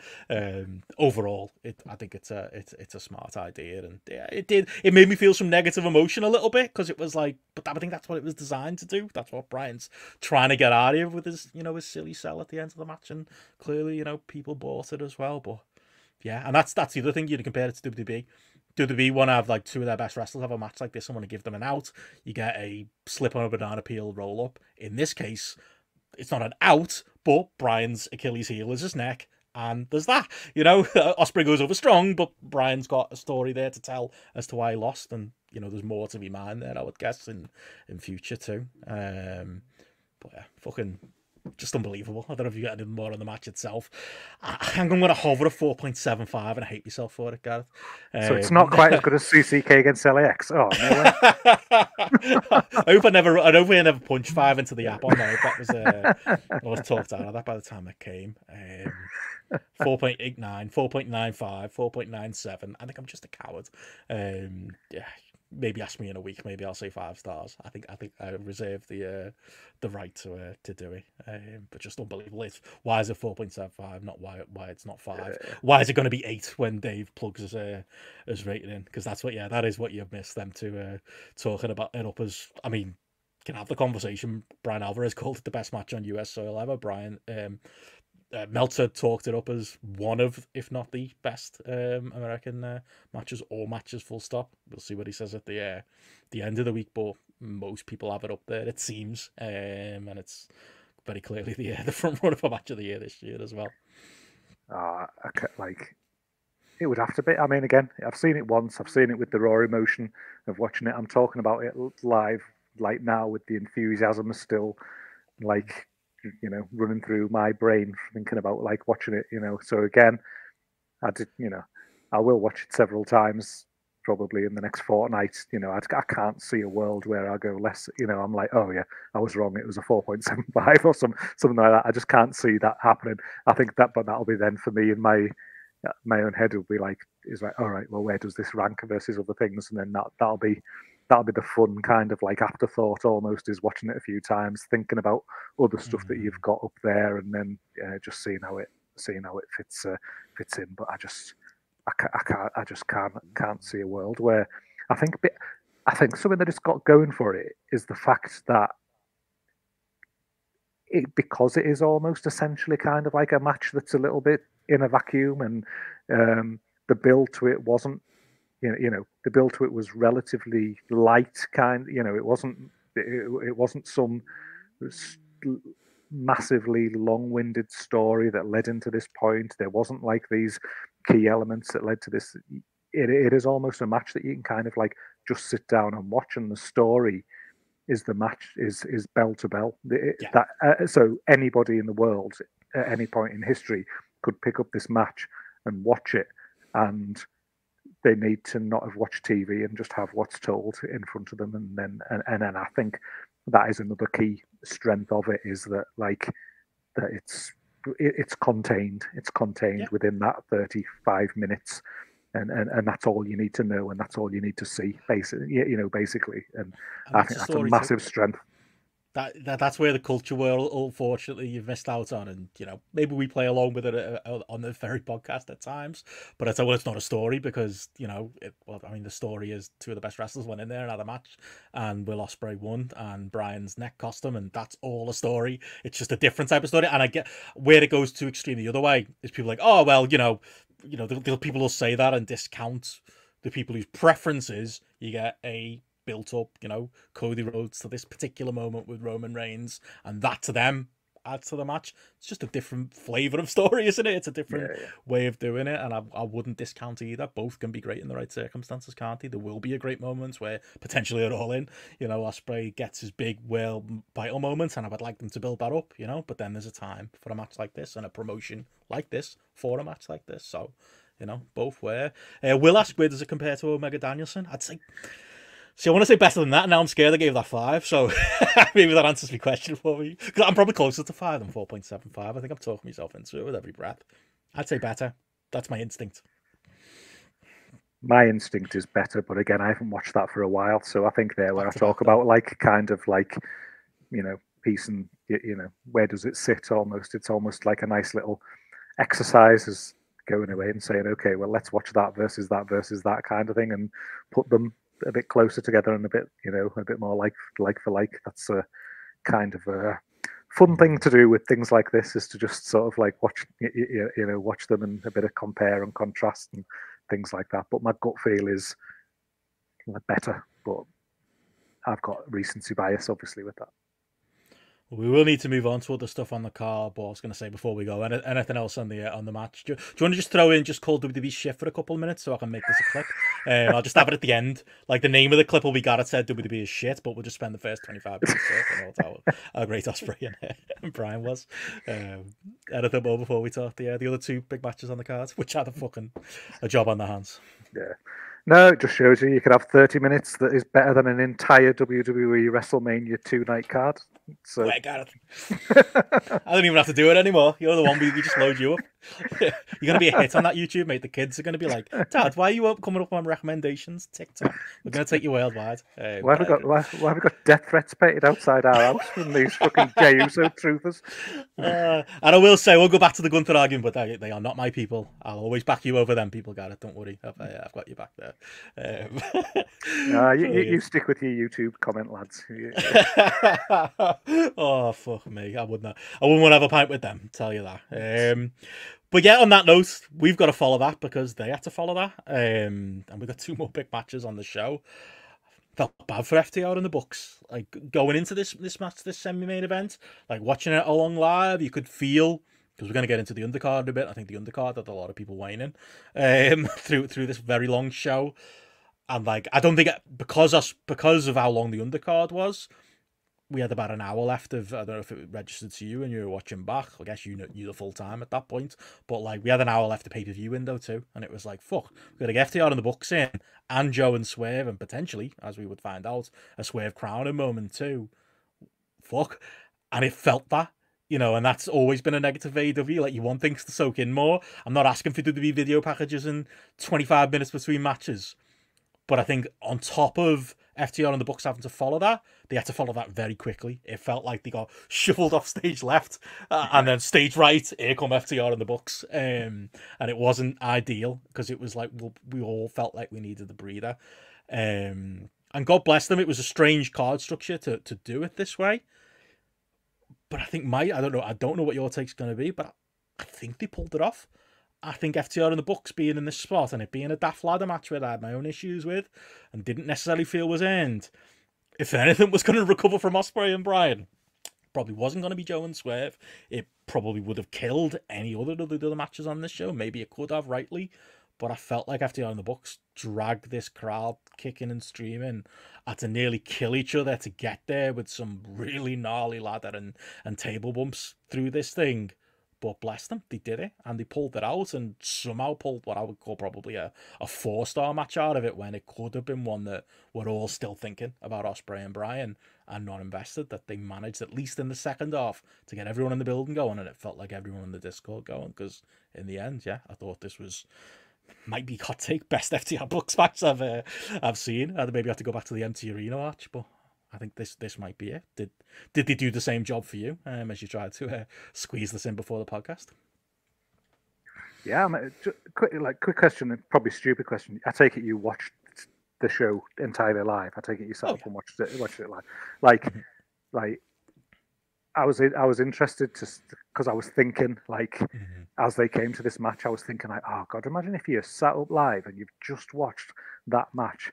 How on earth do you get through this last hour kind of thing, because of like you've just seen that, and then threw the graphic up for this, and it was like Young Bucks and FTR, and I'm like nuts, you know. It didn't feel like something I was massively invested in. You're like, oh, it's a ladder match that I'm like, I'm just bored of ladder matches, you know. I'm just like, I you know, relatively indifferent on both of these teams. I've seen them obviously so many times and things like that. But you know, and it started off when the match started, I was just like, how am I going to watch this? I was like, how am I going to even write anything down about this match? Like, what could I possibly say? Like, when I've just just watched what's gone before me. And you're right, they got me. They pulled me in. Like they and what a thankless task to try and follow that match with this crowd at that time, right before a main event, with this. But like, unbelievable, considering it was a ladder, considering like it was a ladder match as well. I think, like you say, it was just perfect. It just needed that bit of cluster kind of thing. It just needed that bit of, there's not much structure here, there's shit just like happening kind of, but the thing that stood out for me is I was left feeling like the ladder match was actually a good choice here, not just for the card and the structure of the card. It felt like a good choice for the Young Bucks as well, and just their characters at this point, and just like about where they're at with this like stage of their career and their move set and things like that. Because I did feel like some of the stuff that they did in this match, it created this bit of like, I don't know. I felt like there was a bit of toughness there about them, kind of thing. There was a bit of there was a bit more kind of like a hard hitting, a bit more kind of like a credible. There's an edge to be, credibly in there having a match with FTR, who work the style that they do and things like that. The Bucks just felt a bit more like they had a bit more something about them. They just felt a bit more rounded here, and it sort of like felt like it pieced together with the way that their characters have developed. Like, it's needed because they can't work in the way that they would have worked as heels in New Japan in 2017, or shouldn't work like that now, like anymore. And you know, the world's moved on, they've moved on, their characters have moved on, they're older and things like that. So it just felt like a real good fit from that point of view. But again, it's just one of those, isn't it? You just things in here that just looked rough, that just look fucking like horrible stuff to take. Yeah, a lot of the bumps weren't clean. They were weird, where like the table would topple, or like, you know, the one where FTR here put one of the Bucks through a table and just kind of got stuck himself in the ropes and went headfirst to the ground. It added to it. You're right. It added a grit to it, because you ask about watching it live. I was ready to, you know, make me snarky jokes about, oh, is anyone paying attention to this, or they're gonna have to kill themselves, or I think I actually did say that. Well, they got the excuses in early, didn't they? When this one doesn't do well either, it's like, well, we had to follow what we had to follow. There's elements of truth in that too, because I don't necessarily think these teams have had great chemistry in the past. But yeah, I guess the answer was, against maybe the logic of the story they were telling, fuck it, throw a ladder in, add some tables, add some daftness, and it worked. It did. And maybe they turned the volume up that a little bit, knowing what they were having to follow. But I can't say it didn't work. It did. You know, for like you say, everyone watching live would probably have enjoyed watching the replay just to pause it, and as Andy said there, I'd go out and have a fag outside or something like that before you come back to watch it. But yeah, they made most of us eat our words.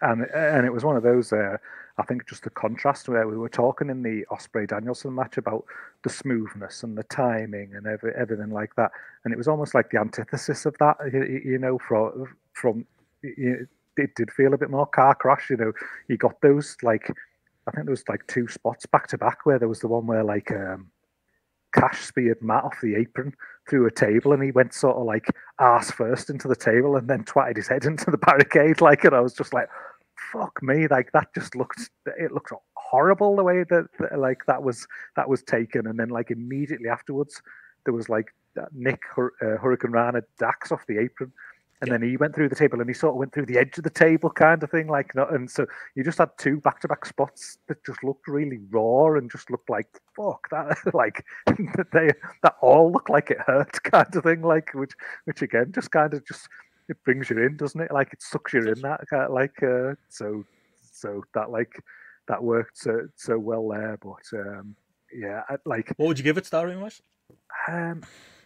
I've written 4.25, which is a miracle for me to write that about a Bucks FTR ladder match, but I felt like that at the end. I was like, I was gobsmacked, and maybe there was that element to it of like, it massively exceeded my expectations of what I had pre-match. But then under the weight of the match that had gone before, I couldn't believe that they'd like managed to sort of like deliver what they did and like engage me in it in the way that they did as well. So yeah, but like 4.25, you know, like it was something that, again, it's not necessarily something that I'm going to go away and want to be like watching again, like at any time, but just as that perfect follow up to not only keep my spirits up as a watcher at home kind of thing, somehow get the crowd to be hot and up kind of thing, then leading, following on from that match and leading into a main event.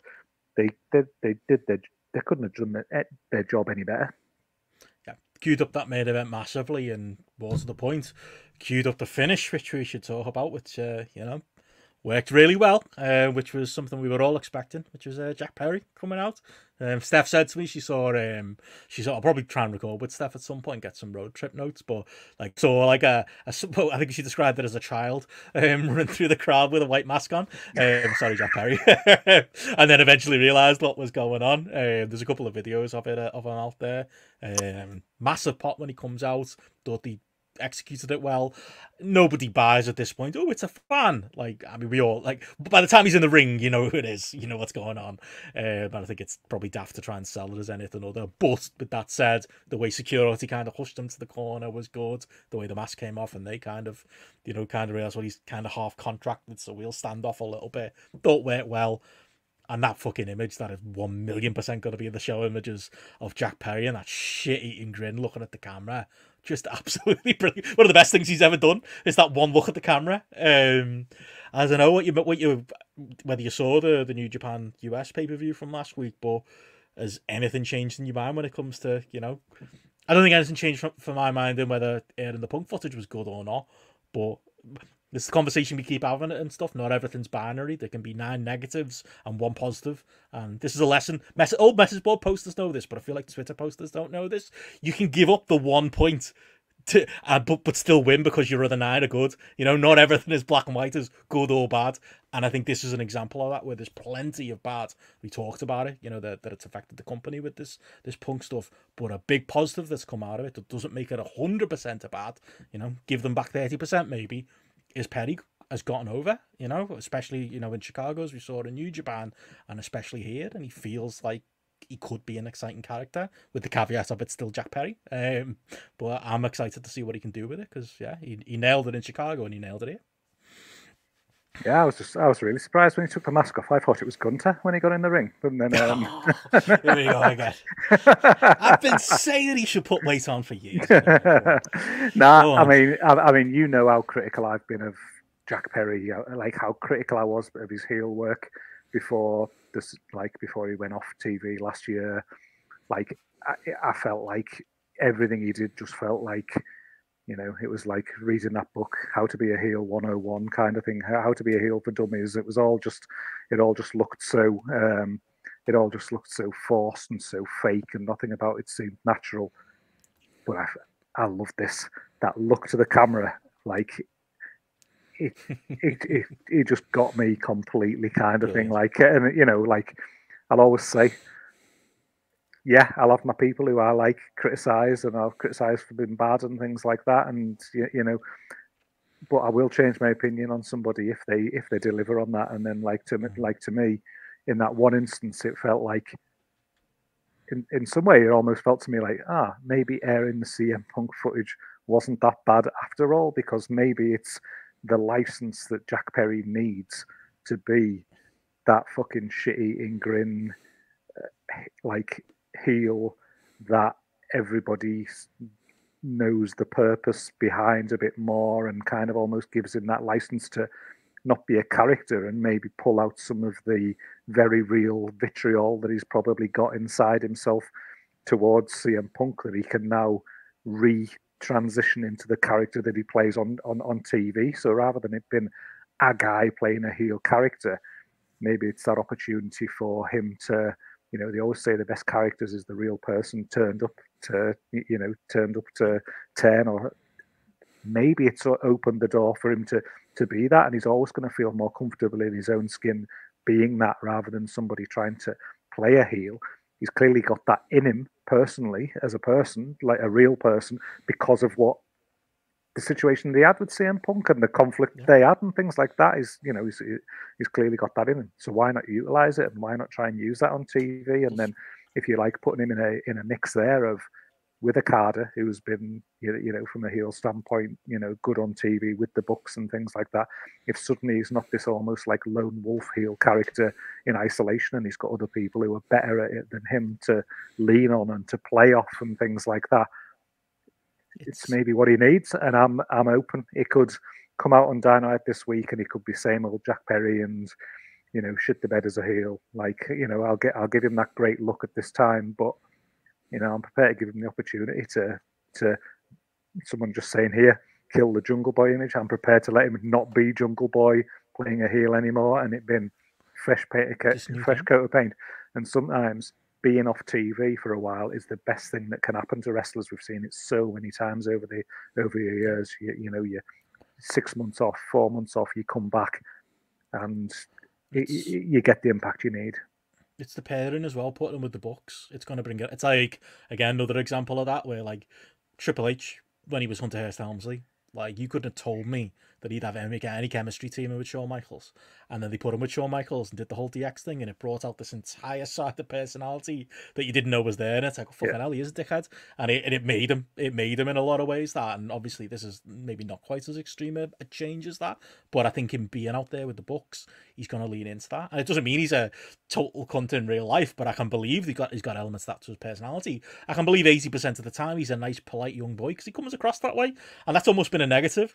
But you can't tell me someone who grew up, the son of a famous Hollywood actor with a lot of money and stuff, didn't have that Christmas where he got the wrong present, or, you know what I mean? I'm sure there's like a little 20% of like a bit in there that's like that spoiled rich kid, even if he drives it down most of the time. Pull it out, and like, who's going to be better to drag that out of him than the Bucks? Like, knocking around with them.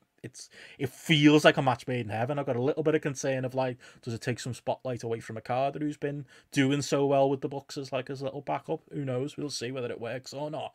But I think it's good for him, absolutely. No matter, again, whatever your ceiling is on Jack Perry or what you think of him, it's a for me, it's a good that's came out of a negative, but it's made that negative lesser. Absolutely, I'd definitely concede that. And it's better than what it was. Think of him at the start of August versus today. Yeah. That character, that heel character, had its legs cut off it completely. Nobody had bought it. No one was interested in it. Now he's got like that chance sort of thing. So it's that kind of like, that toy that you can go back to kind of thing. And, let's say fresh coat of paint and do something different with. Now he has got a chance, because he looked dead in the water in August, and now he doesn't. He really did. He really did. And yeah, it's almost a shame that New Japan run kind of got cut short, because I felt like there was more legs there, but better to have it, if you're AEW, you want it on your TV too, don't you? It's a bit like, another analogy, like, remember the Summer of Punk, where it was like, how cool would it be if he went and did like indie bumfuck wherever, and WWE's like, was like, yeah, but we'd rather have him on Raw. And it kind of killed the story, but it was better for them, because they're making money off it. It's probably the same thing here, but yeah, excited to see it. I'm sure, people will be listening to this after Dynamite. Hopefully we haven't been made to eat our words at that point, but yeah, plenty of positive there out of a spot I didn't expect. Onwards from there into the last thing at the top end of this card we should talk about, which is the main event. We're doing it in order, so there's a reason it's third. So there is that. Joe and Swerve. The conversation going in has been, did we miss the boat with Swerve? Was the spot before this? Pros and cons to that we can talk about. Is it the right call? Yes, I will say. Having watched them, maybe seen a little bit more than you. I should, not necessarily relevant to the match itself, but the presser, he came across as such a, again, that's the thing Swerve's got, that star aura that a lot of the roster don't have, that star aura that'll make you forget in a match like this, where, like, he's doing his stupid double stompy stuff and Joe's having to sit up and scooch his ass around to get in position for it, and all those negatives that do exist, they almost disappear when you realise the star presence and the star aura that he's got. And I feel like I saw a lot of that afterwards. I think the real life story is a good story, and a right story and a nice story that, he's the first Black World Champion in AEW, and you're seeing like people like Kofi Kingston coming out and, saying nice things about him as a result of it and cheering him on. And like, there's a really great real life nice story there. And I think there's an element of, with Swerve as well. I think he said it in the post presser. Is the belt going to make the man, or is the man going to make the belt? I actually think it might be a little bit of both in this scenario, because I don't think you can get away from the fact it felt a little bit of a month late. But I think as far as a presentation goes, as far as delivering on it and going, all right, yeah, maybe. Because I said this on the weekend show, if I was in the room, I might not have called for Swerve to win in the three-way. It's easy in hindsight, isn't it, to go, would have done that. I think most of us probably would at this point. But for what they had and the situation they're in, I think it was untenable to have Joe retain the belt or go past this point as world champion. I think they needed to make that switch. I think with Swerve, I wouldn't want to miss it anymore and have him be someone we've forgotten about, in 6 months or so, and talk about a nearly, or a guy who could have been elevated to the next level. In a time where AEW is struggling a little bit, I think this is the time to try with somebody. And yeah, like I keep saying, as far as like a story told to do it, and a very different match from the previous two, I think it got there with the the obvious limitations. We're not talking a 5-star match at this point in Joe's career, but as far as somebody who was set up to lose and set up to put over Swerve, I think he did it as strong as you could. So I thought it was a great note to end the pay-per-view on. Feel positive about Swerve going forward with some little bits of hesitation, but yeah, how did it come off to you watching it in the cold light of day this evening? Mixed, I think. I haven't, again, like in the past, like I think you and Matty have always been higher on Swerve than I have. I've never seen him as... Matty used to think he was going to get $1 million contract from WWE to appear in the Royal Rumble. This was like in 20... You think Matty doesn't pay attention to the indies? Like 2017, he was convinced Swerve was coming in, was going to win the Royal Rumble, was going to get $1 million contract. That's how high Matty was on Swerve. So, hey, you can spot them, to be fair to him. You can see it. He watches enough wrestling. Yeah, there you go. I think for me, it's like... I never saw him as a pure main event star. I just never got that vibe from him at all. And like, I was never saying he was crap. I wasn't saying he was good, not good or anything. But he always just felt like upper mid card, like good quality act kind of thing that just hasn't quite got that something to be a main event player. And I think after that Hangman match that I absolutely loved last year. What was that? Was that Full Gear? Was that? I think so. Yeah. Someone will tell us in the chat. But yeah. And I was like, oh, he's belt him up. He's a star kind of thing. Like I've changed my opinion kind of thing based on that one night. That was a star making night for him. But I don't feel like it's followed through at all for that. And I feel like on TV, and especially in the run to this, he hasn't felt like a main event player to me. He has felt less than. He has felt like he's gone backwards from that point. In the run up to this feud, it hasn't had that kind of like feel. It hasn't felt like a main event program. No, not at all. And he doesn't, and he hasn't felt like to me like, oh, he's in the top 5 stars in the company in AEW in the the number. The reality, the number 2 promotion, like he doesn't feel like one of the main guys in that. So I'm intrigued to see how this title run changes that, like potentially, because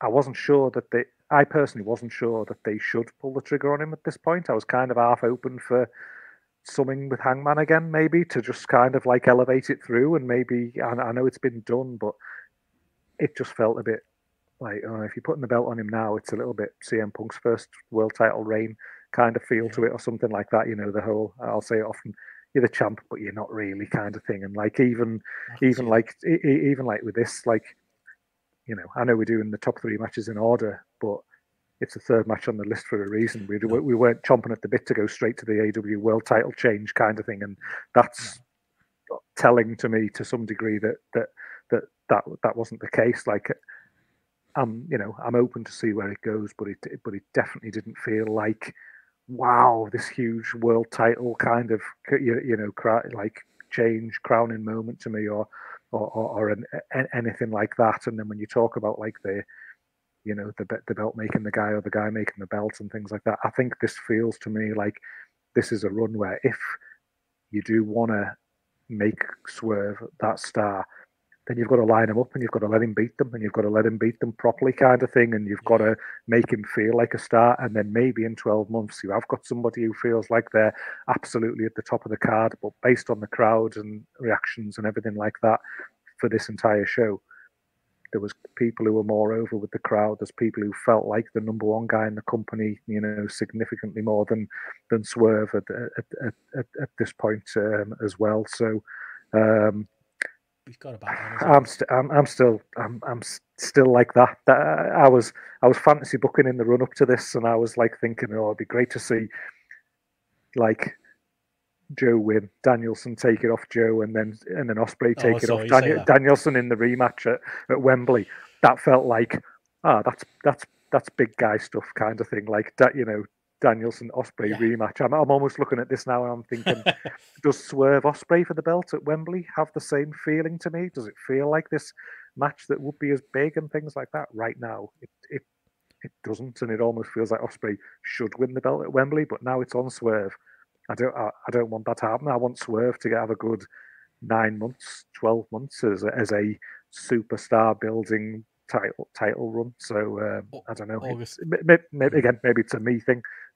No, I mean, August isn't far away, and I kind of feel that it's like, again, if I could go back in time, if he'd won it at Revolution, it's a longer run then, isn't it? Feel you don't want a transitional reign to be followed by a transitional reign, do you? Because that's Joe had a fucking long transitional reign if that's still what we're calling it.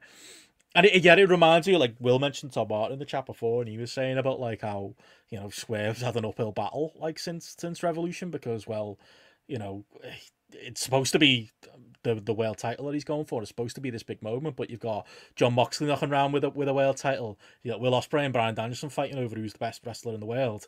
You know what I mean? Like Okada's knocking around. There's a lot of people with claim to that, and a lot of fucking belts, which might be a negative to having too many belts, but people don't like hearing that. But like, he's got an uphill battle, and I've been saying it for weeks, and he maybe hasn't. Maybe I feel a little bit more positive than you, but I don't feel 100%. Like, I feel like I would have felt 100% on Swerve as champion 2 months ago, and I feel about 80% that it's going to be fine. And that doubt sneaks in because he has slipped down the card a little bit. He hasn't felt like the main character for a variety of reasons, and he had that main character aura tail end of last year. It's not a given. And he's going to have to prove a few things, and it's probably going to take stuff like you say about like him going over people strong.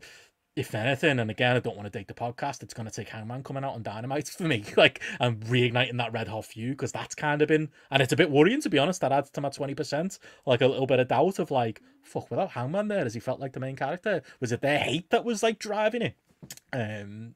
Is Hangman the actual star between the two? All of these little things are niggling at me, and I want him to prove it wrong because I want it to work. Because, like I say, I'm very high on Swerve. Like, I love the presentation. There's still that element of he's got a heel manager, and is he a babyface that, you know, they probably need to rectify at some point. As much as I love Nana being the spot. I love that Nana gave him the Jimmy Rave robe. I don't know if you caught that, but that's like Jimmy Rave's robe that he was coming out for, which, you know, means a lot to a fan like me and is really cool. Like, and in general, I just, you know, I feel like I'm rooting for him because you want to see that happen in wrestling. Like, yeah, how many conversations we have where it's like, we're fucking sick of, and maybe it feels like this a little bit, but belts being trinkets and being like, you get a belt, you get a belt, you get a belt. Jack Swagger, you can be world champion. You want it to be earned. You want to see people rise through the card.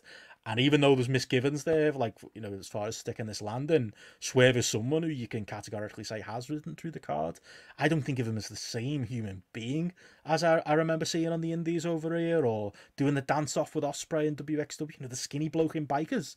That's him. Like, they're basically two different people, aren't they, in every which way, except for some elements of his offense that he can't seem to fucking get rid of. But outside of that, like, he's put it together, and he's in an organic way that, you know, we mentioned Rock and Triple H on this podcast, like, rose through the ranks and had their IC title feud and both became like top guys. He feels like someone that has organically gone from where he is to where it is at the top. And maybe it's a little bit more Triple H than Rock, because like Triple H, you know, the nice story is, you know, we made him world champion and then he was a main eventer. No, fucking Mick Foley had to get him over that hump and had to help him at the end of 99 into early 2000 to just do that last little bit.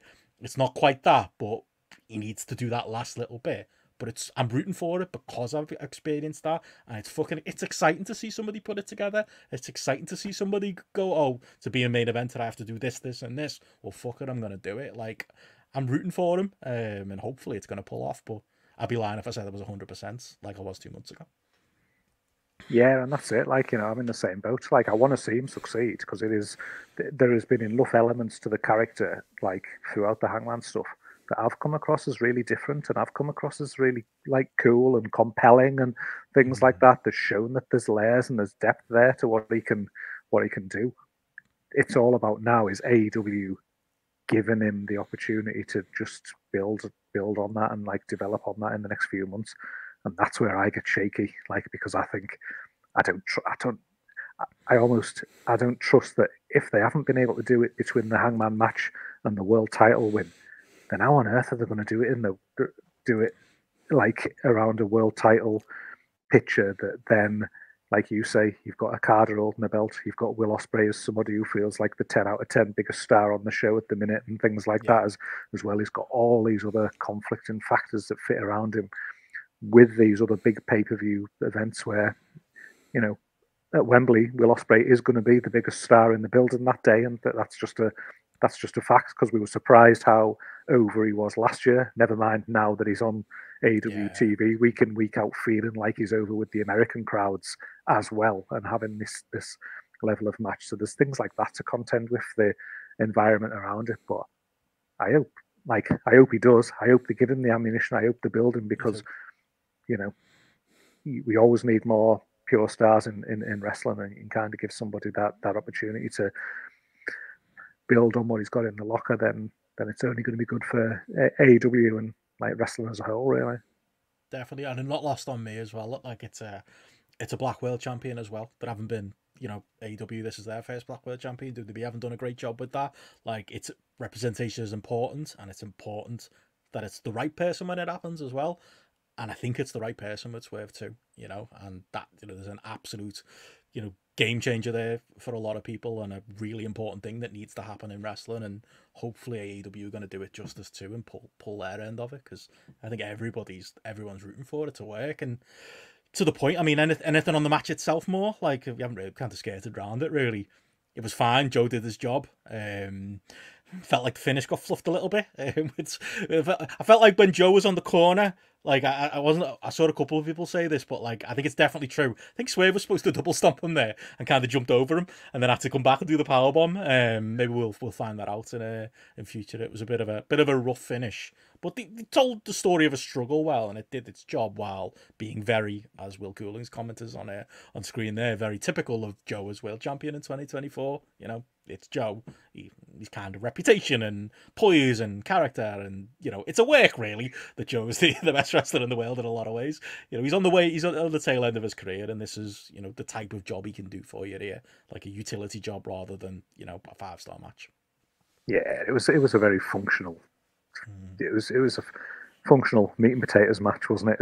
Really, at the end of the day, like it was, you had that Joe been the threat early on until he hit the post, and then things that had been like the window of opportunity for Swerve to put himself in the game, and then things building there. What felt like very quickly go into some finishes. So again, possibly the time issues that you referenced previously about the only been like the hour left for the two matches that we had at the end, and then obviously needing to have the title change and things like that. It did feel a bit rushed. It did feel like, I don't know, it did feel like it could have done with number 5 or something like that to me. Whether or not that's right for Joe at this stage, I don't know, but it didn't. I sort of felt like it went from setup to finishing sequence pretty quick, really, sort of thing. In the way that was built, it was fine. Like I say, 3.5 stars, good, solid match. The match itself didn't feel epic, which maybe took away from the title change not feeling as epic, along with some of the build issues that we've talked about with Swerve there. But God bless them, like they had to follow the Ospreay Danielson match and then follow that match that somehow managed to elevate the building after that great match as well. So they, you talk about following a great match has been up against it, following those two back to back that had kept the crowd where they were. you're not hiding for nothing really as well. And I did feel like that the crowd weren't at the same level as they'd been for the previous hour before this match started as well, which again took away a little bit from the match as a whole. Although I will say the crowd did go bonkers when he got the pin, and the title change was announced. But you could just, I think, through the match, it definitely took away. I agree. I go 3.5 on it, maybe 3.75 at a push. Don't think I'll go higher than that. I'm in that territory, 3.5, 3.75, but I've probably landed on 3.5, I think. Yeah, there you go. Gunther Sami Zayn's territory, some might say. We're destined to do this forever, Gareth. Anyway, that's that really, and that's the top end of the card. We should talk the rest of it. We'll be a lot briefer, I think, on the other stuff on the card. We'll go from the kind of the top on it. Any quick pre-show thoughts, Gareth? World Cup Gold beat the Acclaimed. Orange Cassidy and Shibata had the tag match. Trent is a heel now. They're the notes I've got. It was a pre-show. I don't know if you managed to get it in tonight before the main show. Yeah, I watched that. I watched that as well. I thought there was the spot in there in the Gun Club Acclaim match where Jay White hit Billy Gunn with a bat, and then he got hit with the 310 to Yuma and kicked out. That I thought JP would have been. I thought JP's doesn't head sell for his sons. Yeah, JP's head's just exploded all over his living room at that point. Doesn't know why. But then he does take the pin in the end, kind of thing off the blade run off Jay White. But I don't know if that justifies it.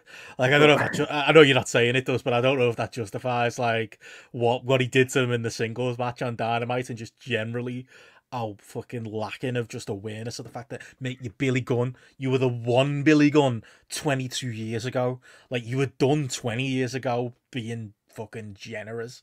Like, so that's the problem. He's a road agent and he has all this power back, and like you can tell he thinks he's the Rock.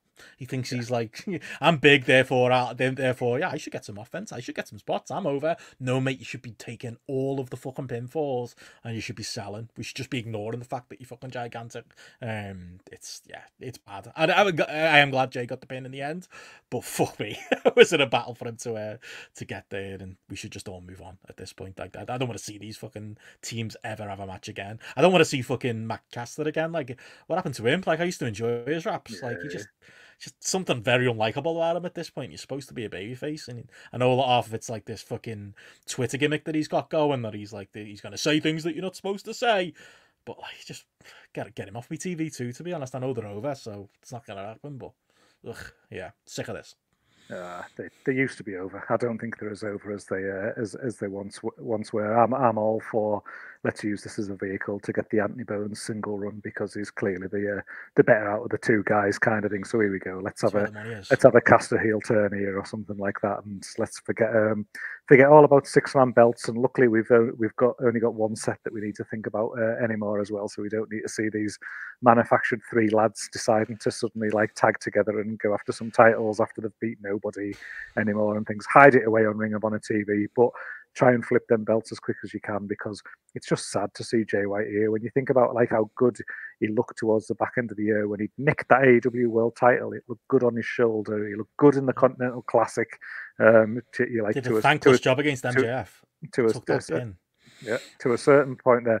And now it's almost like he's on a fucking undercard in a 6-man tag with the fucking ROH belts, and you're just like, what the hell did this guy do to piss anybody off in the back? Because you need to be careful there, because it felt like it actually like landed with something, whereas now it feels like you could be doing irreparable damage to somebody, putting him in this position that you're putting him in for now for too long. That's something they need to tread carefully with. And but the other stuff, I mean, was what it was, wasn't it? Kind of thing. It's just it's a pre-show.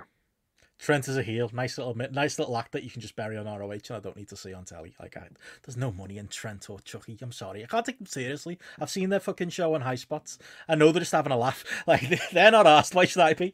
Tony Khan's got this fucking this thing for Trent, hasn't he? But not happening anytime soon. And the other note I had, I'm annoyed that Lee Moriarty and Shane Taylor were a coupon buster for me. I had a perfect run as far as the predictions King Connor put together for this show. That match, for some reason, I went with Lee Moriarty and Shane Taylor. What was I thinking? I don't know. I was thinking that might be the coupon buster, but it busts my coupon. Orange doesn't lose. You forgot about that. I know. I don't know what I was thinking. Oh well. So yeah, that was the pre-show. I don't think there's anything more to say. Yeah, with Steph on 3J. Doesn't even, we're not even, to respect the memory of Rev Joe. I'm not even saying he should be the fucking top guy in the promotion. Should be better than this though. Should be in a better position. But there we go. Moving on from there, we got into the main show, and yeah, good place to start on the main show. I almost called you JP then, Gareth. Have all right, 7 years. All right. Big fan of Only Fools and Horses, I heard. No? Anyway, Pac at Okada, speaking of which, opened up the pay-per-view. Well, we didn't mention it in the main event. We had Jim Ross on commentary for the main event. You know what? Did a good job. Main event. I'm glad you said that. Opener. Did a good job too, because he wasn't fucking knackered and he wasn't having to call moves. It was the perfect use of him. He hasn't quite got the pipes anymore to make it a big dramatic world title call in the main event, but I think he added more than he subtracted, and I haven't said that about him in a long time. And it was good to have him there for a couple of pros in the best way with Okada and Pac for this opener. Oh, I'm glad you said that, because I was like, that was kind of like the nervous. I was thinking I might be wildly controversial here, but I thought JR was good in his role in both. It was definitely the best that he's been in a few years, and it felt like he sort of like had this small couple of things to just focus on and think about and prepare for properly and things like that. And it was almost like he was in the zone to actually like deliver on that. I was really pleased, really pleased from that standpoint, given never wanting to hear him commentate ever again like previously. It's always good when things surprise you. Yeah, what a way to start the show. This like really just sort of like set me up for the evening, really, with this one for watching it, because again it's one of those where on paper Okada Pac could be really good, could be massively underwhelming as well. I think as well, it was one that I was a bit nervous about going into it, where you think about the clash of styles, the Okada's, the Okada match in speech marks kind of thing, and thinking about that and how that works when he's not like main event in New Japan and stuff like that. But I thought this was really, really good. It was a really like strong start to the show, and I had my doubts initially because Okada was so over with the crowd, and then it felt like at the start of the match, like Pac was working heel and he was working like baby a bit more, and I was like, I don't like this. Like this is wrong. Like, but they got me by the end, because like Okada managed to turn it, and he managed to turn the crowd, and I thought, that's a measure of how good Okada is that he's like, the crowd was so excited to see him at the start, and they were wanting to chant his name, and they sort of like wanted to see him. But then throughout the process of the match, they managed to just turn things so that died away, kind of thing. And Okada healed it up with the subtle looks and things like that along the way, to the point. Brilliant. Oh, to the point at the end, you were just like fucking Okada. Like you could see the crowd were like anti-Okada and proper behind Pac by the end, and I was like, I was getting prepared to shit on this match for it being like, why have they worked it in that style like from the start? But they know what they're doing. I don't. So I think both things can be true. Like two big kind of takeaways from this. One, like Tony Khan's moral compass is all over the shop. Like, I don't think it's on purpose that like Ospreay's got a heel stable, Swerve's got a heel stable, despite them both being baby faces. Blackpool Combat Club are heels sometimes, faces sometimes. Like the alignment up and down the roster is just broken. And you can pretend it was on purpose and pretend it's like this. No, it's all shades of grey. Like, it's just a fucking mess, and we're making the best out of the mess. But again, positives can come out of that, and I think we had the same conversation about Swerve back when he was still technically a heel but was getting cheered. We've seen it happen in wrestling history where, it can affect your opponents, but for the guy, it works. It's like Rock, when he was a heel and he was getting cheered. Sometimes it just makes you feel like a bigger star. And for Okada, selfishly, while it remains true, it upsets the balance of things in the promotion as a whole, that he's a heel that mostly gets cheered. It's making him feel like a star within the AEW environment. He's got the entertaining heel act that, for its faults, is mostly getting cheered by the crowd, and he has to put a shift in to still be the baddie, in the given scenario. But both things can be true. It's not ideal. You probably would want a little bit more black and white in the promotion, but it's good for Okada because it's given him this superstar presentation. And the other thing I was going to say about the match as well, I knew you'd like it because it was a fucking detail match. But if this was 4 matches later, 5 matches later, 6 matches later, I think I'd have struggled to pay attention. Just to be honest, but like at 4 in the morning or whatever time it would have been, a match like this would have been a struggle, and a card that, you know, lot of detail, long match that takes a lot of patience. But it was a stroke of genius putting it on first. It was the right spot for it because the crowd were up for it. I was up for it at home, and I'm sure everybody else was. And it was in a spot in the car where it was allowed to be what would be good about it, which was those little things, those little bits of detail, those little bits of nuance that I think you've got a bit more patience for at this point in the card than you might have if it was somewhere in the middle and not, you know, at least one of the tippy top main events. Yeah, definitely. I agree. It was like perfect. I was surprised to see it on first. It did feel perfect placement when you consider as a thing as a whole. But you know, we touched upon it there. It's those, you know, the facial expressions, the character stuff of Okada feeling a bit different, you know, and like just feeling like there's strings to his bow here that he maybe, I don't know, when he's tried to sort of like change his character in New Japan in the years prior to leaving, like, I don't know, they almost there's a bit of lethargy that came across in it or something like that. I felt a bit of like you know, he became increasingly dull, and never mind what he tried to do. And then I almost feel like you can see that he does feel energized here. He does feel like there's something, like he's got something to prove.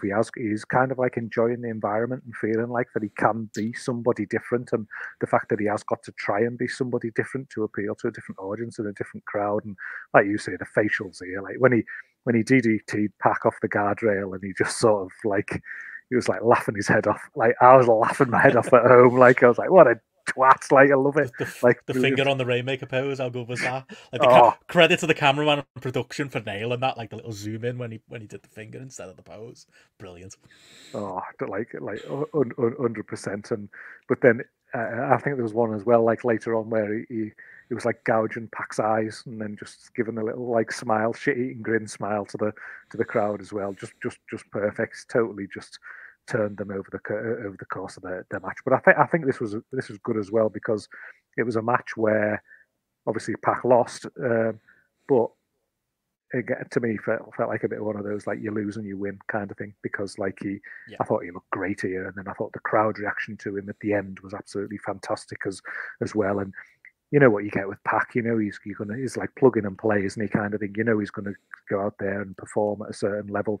You know that he's probably, you know, you knew he was losing this match before you even watched it and things like that. But he's a guy who can still go out there and just be like that credible threat all the time. You know, turn the heat up when you need to turn the heat up. You know, and then it makes like guys who are on the up like look good with it as well. But I thought they had real good chemistry, the pair of them as well. So like, I went 4 stars on this, like straight from the off. Did you? Like, I thought, fucking hell, what a start to the show. Second best match on the show, definitely. And yeah, I'm with you on Pac in that. Like I always say, he's the gatekeeper. He should be the man standing between you and the next level, whether that be world champion or the very up top of the upper mid card. I'm not sure which, but like he's another one, you know, cast terribly, because I think this is the most he's learnt into being a face as well, because he's always felt like he's a heel who for some reason knocks around with Alex Abrahantes, and glad that cunt was left in the back. But like, you know what I mean? It's like he's the bastard and he scowls at the camera, but he's the babyface. But fuck me, did he make it work here? Because he was, you know, he's such a great flyer, and he leaned into the little bits of the elements of his character that make him more likable, and he made it work despite that, even if he would be more comfortable as a heel. But he's that good, isn't he? That was brilliant. 4 stars, definitely. I'd agree with you 100%. We should go from there. This is where the card placement did take a bit of a turn. Like, I get that being the opener. I almost get in a way the 3 matches in the main event, kind of 3 big matches being together, clumped together. I do feel like the middle portion of this card, we'll probably get into it with the individual matches, is where it became a bit of a struggle from point to point. We'll keep going in chronological order. It was House of Black and Team Cope up next. In a match that I could have sworn, mate. I was looking at my telly. You probably felt it. You were watching on Triller going, did I put Collision on? Because this was like, for good and bad, every bit of Collision main event, wasn't it? Like, it was like, you know, House of Black in a trios match, and it's Cope. It's a EWR random match, isn't it? I've signed Edge, and I'm going to team up with Eddie Kingston and Mark Briscoe. Fuck it, that'll make me laugh. Why not do it? Tony Khan's doing it in real life. Like, you could imagine the promos, you know, back in the old days of Collision, where they'd start with the opening of the show and they all cut promos about each other. Yeah. And they have this main event that is every bit as good as this is. But that's where it fucking belonged, Collision. Because it was like, I think it's a touch too long for me for the spot on the card. And yes, we achieved Malachi Black, pin Reg, and therefore we're going to go to, hopefully, a singles match at the two of them. And we get there. But I didn't need it on the show, and I'm probably going to repeat myself and say that a couple of times as we go through this undercard. Fun, but I just didn't need it at 2 a.m. on a Sunday night. Yeah. I mean, it's weird because I've watched this show obviously not in the middle of the night, and I've watched it broken up into probably like 3 or 4 chunks, like over the course of the last day as I've gone through it. So I haven't got that same kind of like start to end fatigue. So maybe that's helped me enjoy this a bit more than you. I think at the end of the day, it served its purpose for what its purpose was: set up Edge versus Malachi Black. It did that well, I think, with the match structure of Edge wanting to be in there with Malachi Black and not being able to be in there with Malachi Black because he kept tagging out or powdering and things like that. The old, classic, basic, easy setup. And then he just get the opportunity, like rushes in and flies it in with the spear and gets a mist in the face. And fucking hell, did he get some pile of mist in the face? I don't know how big Malachi's gob is, but he had some pile of green in there. He turned Courtland's beard entirely green, and it was all over his face and his arms and his chest. I was thinking he's got some pile of stuff there, but so it worked as a mechanism to set up something further down the line. Fine, like you say, that could have been done on Collision rather than maybe necessarily done on a pay-per-view, and maybe left some of these matches to have a little bit more time to breathe in between them. I think one of the main positives that came out of this for me, though, was just some of the combinations. It actually left me wanting to see 3 matches, because whenever Mark Briscoe was in there with Buddy Matthews, like, I loved their stuff together. They just seem to click. They just seem to have like perfect chemistry between them there. And I was thinking like, I'd love to see these have a little, they could have a little month-long feud or something on TV, and there'd be some quite nice matches. Obviously, the Eddie Kingston, Brody King stuff, them two, they just fit well together. I think when you see them against each other, there's like a nice mix there. Apart from when Eddie's falling on his ass in the corner, trying to do stuff, but as a whole, it just sort of like came across with just like 3 good sort of mini matches within the match. Served a purpose, got to the end. I've gone 3.25. It was decent, fine, good match. And if I was more awake in it, like I say, it was in a different spot, I might have even gone 3.5 there. No slight on the work involved. Love pretty much all the people involved, at least on the babyface side. I've become a Cub fan. Sumi, I think I've fully turned the corner now. I've enjoyed him in these different sides. He looks like he's up for it though, doesn't he? He looks like he wants to be there, and he wants to work with these new people, and he wants to team with Mark Briscoe, and he wants to team with Eddie Kingston. Like there's absolutely lots to like about what he's doing in AEW right now. And, he looks 10 years younger. Do you remember that match with Randy Orton at WrestleMania that went on forever? Like he looked 30 years older in that match than he does today. Like, I aged 30 years during it, mate. Yeah, fucking hell, we all did living through that. But no, nothing but positive to say about him, and always like seeing Mark Briscoe in a nice spot. So I'll take those positives out of it. But yeah, I'll agree with you on the star rating, and we'll go to the next match, which was Willow Nightingale beating Julia Hart. Again, House of Black followed by House of Black. Might have placed it differently, but is what it is. Big story coming out of this is Willow's now TBS champion, and I'll put it in your head because it's in my head now. How obvious, I think Rover pointed it out. How obvious is it that I'm guessing. And if they're not doing this, they fucked up. Stokely and Mercedes and Chris Statlander. They're just gassing up Willow, aren't they? And presumably at some point Mercedes turns heel and they're actually aligned with her. Like, it's the only explanation for me for how bad Mercedes has been on TV the last while. She's trying to be unlikable. It's part of the character. It's not that she's just fundamentally unlikable when she does her promos. No. She's trying to do it, and that's where we're going. And if this was the first stage to get to that story, I'm all right with it. If it's not, Mercedes is supposed to be the babyface, then based on this appearance and everything else she's done, they might need to change those plans. But good match too. We can talk about that too. But yeah, broad strokes, Brooklyn. What have you made of the Willow and Mercedes stuff?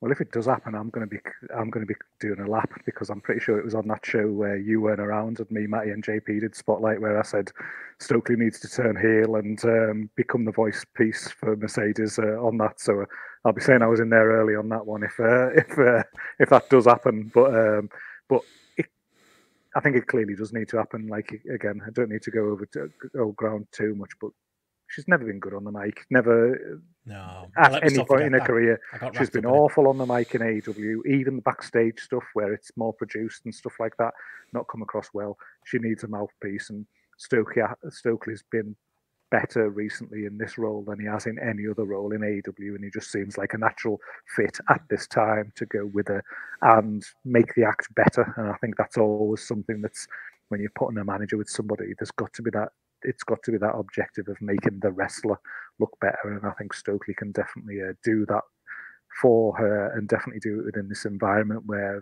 you know, there's a turn on Willow. And I'm just pleased to see Willow just put in this position where she's having that first feud with Mercedes, because, you know, I am high on her. You know, I was made up to see her like win the belt on this show, kind of thing, being treated like somebody who's like an important wrestler within the female women's wrestling division in AEW as well. So I think that was cool. The match itself, 2.75 to 2.5 kind of thing. I've definitely seen Willow have a lot better matches than this, but it just felt like it was just a quick transition of a belt, really, wasn't it? You know, it was one of those throw them out there and flip the belt over, because the overarching story is more important than this particular match on this night, and it felt like that.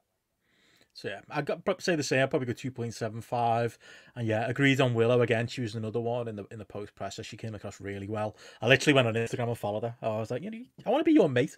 I like you. I want to know what to follow your life. I want to know what you're up to. Like, she's got that quality, and that's not, we always talk about star quality, and Mercedes got that in spades, but like, equally important often is just being fucking likable, which Mercedes kind of isn't. Willow is, and she's got it in spades, and she's also got that additional quality of where she's likable and you want to root for her. She's got that babyface quality that you want to see it in these spots. So yeah, as long as, with all those caveats, as long as that the fantasy booking proves true, and we're going to align everybody properly eventually, and I'm sure they're not planning on turning Willow heel, even if elements of the story feel like that might be where they're going. It makes a lot more sense to bring Mercedes in as a babyface, get the big pops, and then put her where she belongs, which is a heel who never fucking talks. And we're all better off, aren't we? And it elevates Willow, because that was a problem. Mercedes came into a division with not many people of her level. In fact, nobody really of her level. And you could make someone at least close enough in Willow if you follow through with that. So.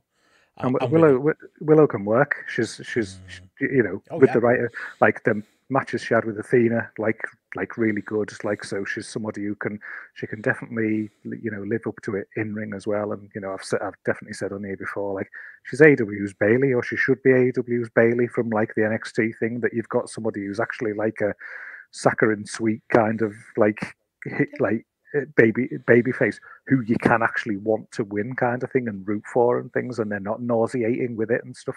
She's got that natural kind of like charisma that goes along with it, and she could really become even more valuable in this environment where you have got like a Mercedes there to play off. Definitely. So yeah, from there into another match. I wouldn't go as far as to say this should be on Collision. Rampage, maybe. Roderick Strong and Kyle O'Reilly. And I know it's nice. I like Kyle. Like, I've met him personally. Cracking bloke. Want to see him do well. Wanted to see him come back. Would like to see him in a proper place in a wrestling promotion. But massively surplus to requirements on this card, this match. And unfortunately for Kyle, as much as I'm rooting for the real person, I feel he's surplus to the requirements. Like, right now, when there's so many other people you're trying to get over, you can feel it in the TV act. To ask in the Discord, sorry, when did the setup for this match happen? And somebody pointed out it was on Battle of the Belts, so I probably fell asleep by that point. So that's on me. But you know what I mean? Like, that clearly, you've got to use all of your TV time to do this stuff.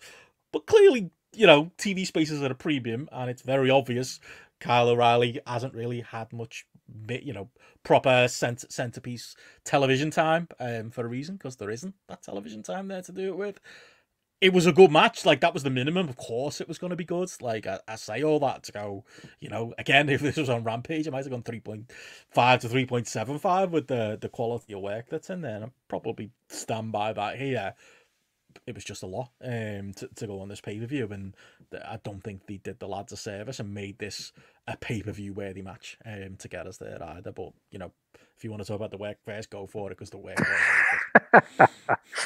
With all that it was good. And that was it. Like again, I think it's one of those where before it, you'd be like, is it going to be a good match? Yeah, it is going to be a good match. They know each other well, as well. From a like gelling standpoint as well. They their styles just click, kind of thing, and they're almost like perfect opponents for each other. The build was hurried. It didn't feel like this was a key point of a feud or something like that had come through to this point. But did it need to be? Is this the starting point? Where does it go from here? Kind of thing as well. That's always like the debate you have the other way. If it's Tony Khan, he'll probably forget it ever happened in a fortnight, kind of thing, and move on to something entirely different now that Adam Cole's can walk again.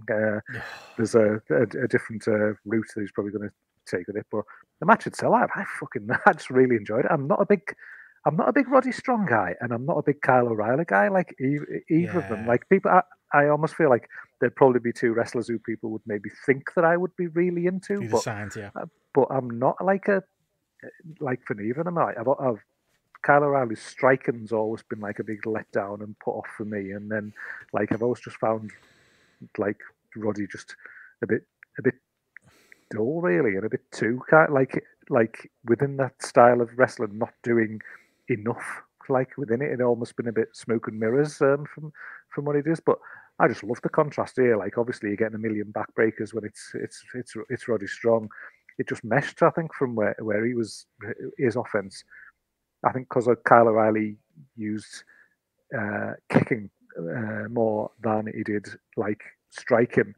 I think that added to something here in terms of the way that they like gelled and just made like Kyle O'Reilly look a bit more like a credible threat. And they had me off the sofa a couple of times here when you got in some of them as like big exchanges, and it looked like whether it's like when you're with your mates, you lay it in a bit more or something like that. But it did feel like they'd almost like turned up the volume here from like a hard hitting standpoint, and the level that they were putting into those side of things. But I walked away from it at the end thinking, like 3.75, like thoroughly enjoying what they put out there, like much to my surprise.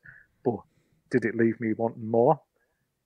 Not sure it did. It felt like this was it, one and done, performed, good match kind of thing. Like you say, could have been a main event on a Collision or something like that, as much as it was on a pay-per-view. But then all it did was like leave me at the end with, the whole Adam Cole coming down with Taven and Bennett, Cole giving the little look to Wardlow and things, and I was just starting to have flashbacks to things that I just don't want on my telly, kind of thing. MJF's coming back, isn't he? Like I said on the pre-show, I'm pretty sure I'm going to Forbidden Door in Queens. Who's from that area? Long Island's right there. I know that because I've been looking at Google Maps to figure out where I should stay. It's fucking MJF, innit? Like, the first thing I thought, they're just ready in the... I thought they'd forgotten. I thought they'd gone, you know what? This hasn't worked. We're done. I believe the stories that Adam Cole wasn't fit already. Apparently he is. I mean, I would bet the house MJF Adam Cole go 45 minutes at Wembley. Like, I feel like that's already chalked in Tony Khan's mind. Like, that's happening, that, mate. We're going to pay off the story last year. Instead of having a match built around hugs and kisses on the cheek, we're going to get a fucking epic NXT main event. Because like, if this match isn't proof enough, Tony Khan loves him some NXT, as does MJF, and we're getting that. That's happening. And we can't. Even Wardlow fooled me because you haven't seen this, but he was on Twitter. He posted, don't know, did you notice him limping and stuff? He'd got into a car wreck, allegedly. I posted it on Twitter though, like right before the match, and everyone bought it as a shoot. And he sold it, so maybe it's true. But also, they told that little story, didn't they? Because we have to endlessly loop the same Wardlow story, Adam Cole shooting him daggers. So the theory is, well, maybe he said something about the devil in that tweet. The devil is trying to get him, which is why he had the car accident. So, car accident story too. Bit of extra NXT for you. We're headed there, whether we like it or not. Adam Cole Wardlow will be the setup match for it, and then MJF comes back. Not shorter in my life. Great. I'm with you. 3.5 stars for the match. For all my misgivings, Roderick Strong and Kyle O'Reilly could have a match in ROH, NXT, WWE, AEW, a barn, PWG. Minimum's going to be 3.5 stars because I obviously I rate them higher than you, but they're great. And yeah, it's not really a slight on them. it's the creative, which is the issue. But I mean, Will saying in the chat there about like Ring of Honor question mark. Like I think you said there, where should they be wrestling?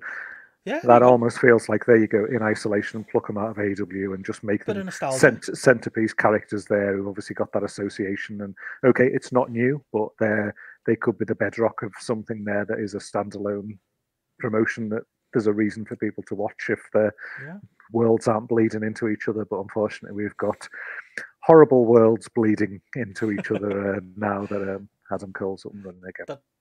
That'd take ROH to have a purpose and a mission statement. We're not getting that anytime soon. Apparently, regularly good booking, but like, yeah, not really a reason to watch ROH Dark. Then we went to Chris Jericho and Hook, which came up next. Yeah, I'll be interested in your reaction to this. Definitely got some joy out of how badly the crowd ate up Jericho. Fozzy chants, please retire, all kinds of negative stuff. Steph was there live and did say like it was particularly visceral. It sounds like they even turned the crowd down at points. I always hate that though, because it definitely felt like almost a protest to Jericho being there in the first place, whether it's the allegations from a while back, whether it's just Jericho's ever-present nature on these shows in general and AEW, and that need for him to go away. It felt real. It didn't feel like heat. It's been spun as heat by some. I don't think it is. I think it's the closest thing to actual X-Pac heat we've ever had in wrestling. It is right there with it. It's go away heat for me. Unfortunately, as happens with wrestling, and I think people do this, like it's like, you know, when people don't like name a wrestler who got named in Speaking Out, and like you literally see people on Twitter going, "Oh, I hope Roderick Strong backbreakers him," or "I hope you know what I mean?" It's like it's fucking it's a work, and if you're cheering Jericho taking horrible bumps, like you're playing along with him. You're not cheering against him. You're doing what he ends up wanting you to do in that moment. You're better off just shitting on the entire thing, which it felt like they were doing to that point. But yeah, people did kind of get swept up into the finish of it. Wanted Hook to win, he didn't win, and now Jericho can talk about it like it was good heat, and trademark a few things. But yeah, this was top of my list of things that didn't need to be on the pay-per-view and only perversely enjoyable for me. Go away, Chris Jericho is my overall take on this one. Oh, 100%. And I think it was like, you know, I think when you talked about like at the start of the show, like the crowd and the smaller arena and the crowd being like feeling like hotter at some points by having a small arena that is actually, you know, nearly full, you know, from that point of view, and definitely feeling like it generated more of an atmosphere and things. This is where, when you talk about like AEW, this and the soul of AEW or whatever, there's a point in this card where I almost think like it came a bit closer to it, where I almost feel like the crowd did sound like an indie crowd from 2017 or something like that, you know, where there was that sort of like fan connection rather than it just been like a lot of the AEW crowds these days that are sit down and entertain me, point of view. I love this, the shitting on Jericho throughout. I hate the idea that this is somehow going to get spinned into, you know, like heat for Jericho. Like you say, it's not. People do not want to watch you. They don't want to watch you ruining good young talent on TV. They don't want to watch you for your different views or your different behaviors and things like that. You know, you're stinking up matches. You're stinking up TV. You're taking up too much TV time. You're having too much like of a role there, and people are bored and tired of it. And you shouldn't have people on your shows who people are bored and tired of. And like, it ain't going to happen, is it? Because Tony Khan's never going to tell Chris Jericho to to go away, or we're going to take you off TV for a while or anything like that. We know he's got too much power, but it just feels like it's so detrimental at this point. And you know, I'm saying that as like Chris Jericho was probably my favorite wrestler in the world at one point, 25 years ago. But you know, it's just like why is he here on this position, beating Hook on a pay-per-view in 2024 when no one wants him to be there, and the crowd viscerally are telling you that? Like, learn from your mistakes, Tony. The FTW champion, yeah, it's fucking, and that's the thing, you know, every week in the way Vince McMahon used to be, Tony Khan has got like, well, what have we got for Chris this week? Or more to the point, Jericho is like, what have we got for me this week? Yeah, yeah. Every week. No, we've got this for me this week. Yeah, and you're doing this, and yeah, that's the Yeah. thing. It's like a flashback to the old AEW where like the idea was the Bucks took one corner of the company and booked their shit. Cody took his corner of the company, and Kenny had one, and Jericho had one. And like Jericho is the one left of that where it's still a thing, that Jericho constantly has to be in something, and Jay White can be on the pre-show doing nothing. Like, Yeah. every week we should be having the conversation, what's Jay White doing this week? You know, rather than what's Chris Jericho doing this week. And yeah, it had its stunk all over it. Maybe we won one battle because I heard the What Culture lads talk about it. Like, Jericho has to be the opener. He wanted that spot or second. He didn't get it. He got here in the middle of the card, where that was the other thing again. It was maybe you didn't feel it yourself watching it back, but there was a real accumulation here of like a murderer's row of matches that like they weren't bad up until this point, but it was like, why is this here? Why is this here? Why is this here? And then they reeled this cunt out, and it's like, fuck me. Now I've got to sit through this too. It was a real like heavy part of the show, this like these back-to-back matches, and this was the tip of like the tippy top of it. Is this a controversial take? Hook shouldn't be on a pay-per-view either. Like, is a popular character, is someone who's like, people people clearly do like, but fuck me, is Raw like and Green, and some of his bumping is atrocious. Like, it looks like the most basic level bumping that I've ever seen. It's like, it looks like he doesn't want to bump at certain points, the way he's taking stuff. And I was just left feeling for this is like, yes, I don't want to watch Chris Jericho, but I was watching Hook quite closely in this match as well, and just thinking, you ain't ready, mate. And in a roster this bloated, like, like maybe you could, he's a lad who could do with 2 years in ROH or something. Again, like if that. ROH was a real thing, absolutely. If ROH was running in fucking, Elizabeth, New Jersey, and like all these northeast towns with the real crowds, like with its real personality and real kind of, I don't know, just feel of a world, yeah, he would be better there. Especially promos. Fuck me, they should never have that lad talk again. Or they should, so that he can get better, but not on mainstream television. That's where you use your internet show. Yeah, not great. I don't know what I'd give it star rating. 1.5. Professional wrestlers still, but that feels generous. Yeah, no, I mean, like, it takes something bad to go under 2, so I'll give it a 2. There we go. Below average, isn't it? Like I did with Southland Tales, and I was called a booster, just because them two went so low. I was having to go, but no, but it's still 2. So it's the opposite. Yeah, there we go. We had that, and then last match of the undercard we haven't touched on. Tony Storm and Thunder Rosa. I was going to say it's your Tony Storm match, but I think it was a level above that, and I think thankful to Thunder Rosa. Felt like one where I think I'm just guessing your take's going to be. So I feel like we spent too much time together, Gareth. I reckon your take's going to be Thunder Rosa made something out of this match more than she was given in the build up to it, and made it maybe half a star better than what you get from a regular Tony Storm match, and most of it was Thunder Rosa's work. Am I right? I wasn't going to pick out Thunder Rosa totally specifically from that point of view. I think with Thunder Rosa, I think the main point I was going to make is she actually looks sharp again. I think only in the last 3 weeks, I think, has Thunder Rosa looked sharp. I thought since she came back, she's looked really, really clunky and subpar at times. And I was like, oh, is Thunder Rosa done?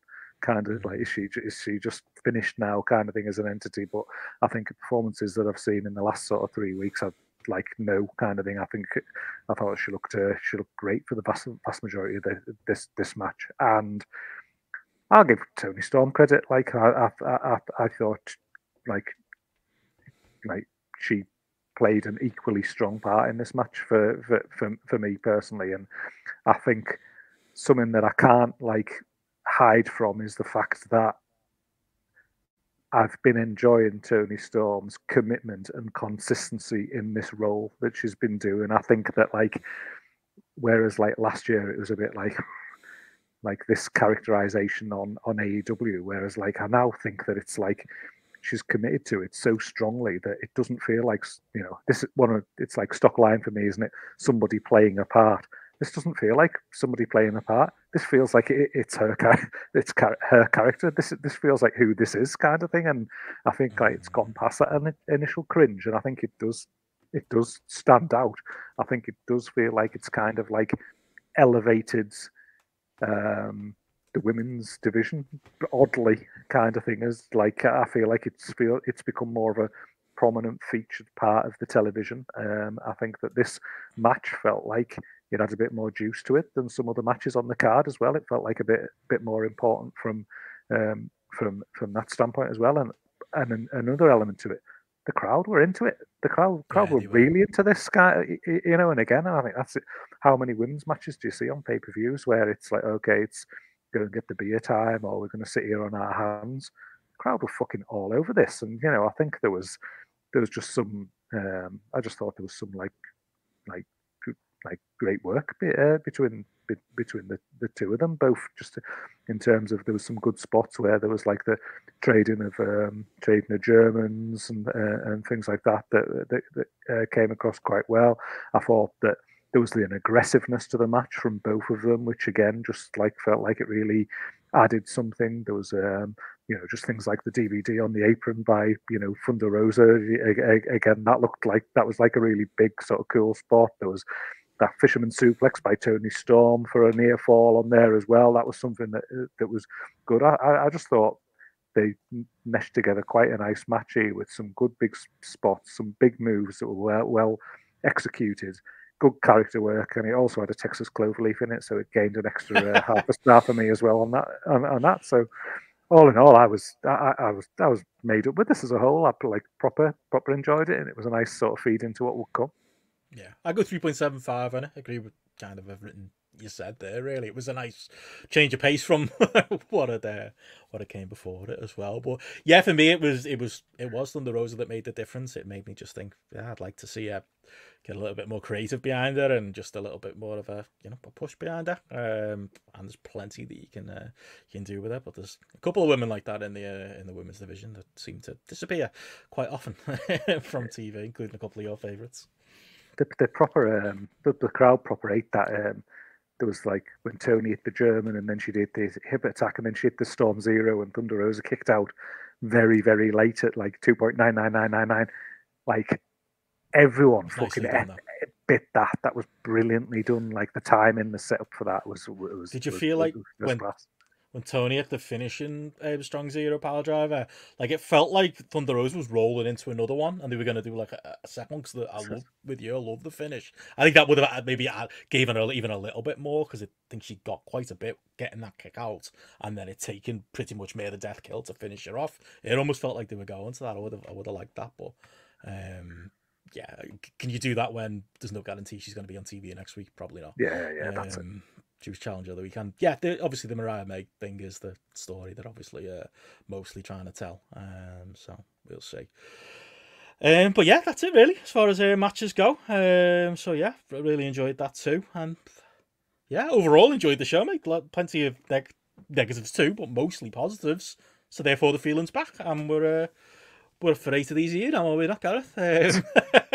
Did that give you any pause coming out of it? Like I that was one thing for me. It was like, I really enjoy these, and I'll moan about the individual moments and the layout and stuff, but I'm all right with long pay-per-views, but not when it's this often, because we got Double or Nothing in 4 weeks, and we're right back to another one.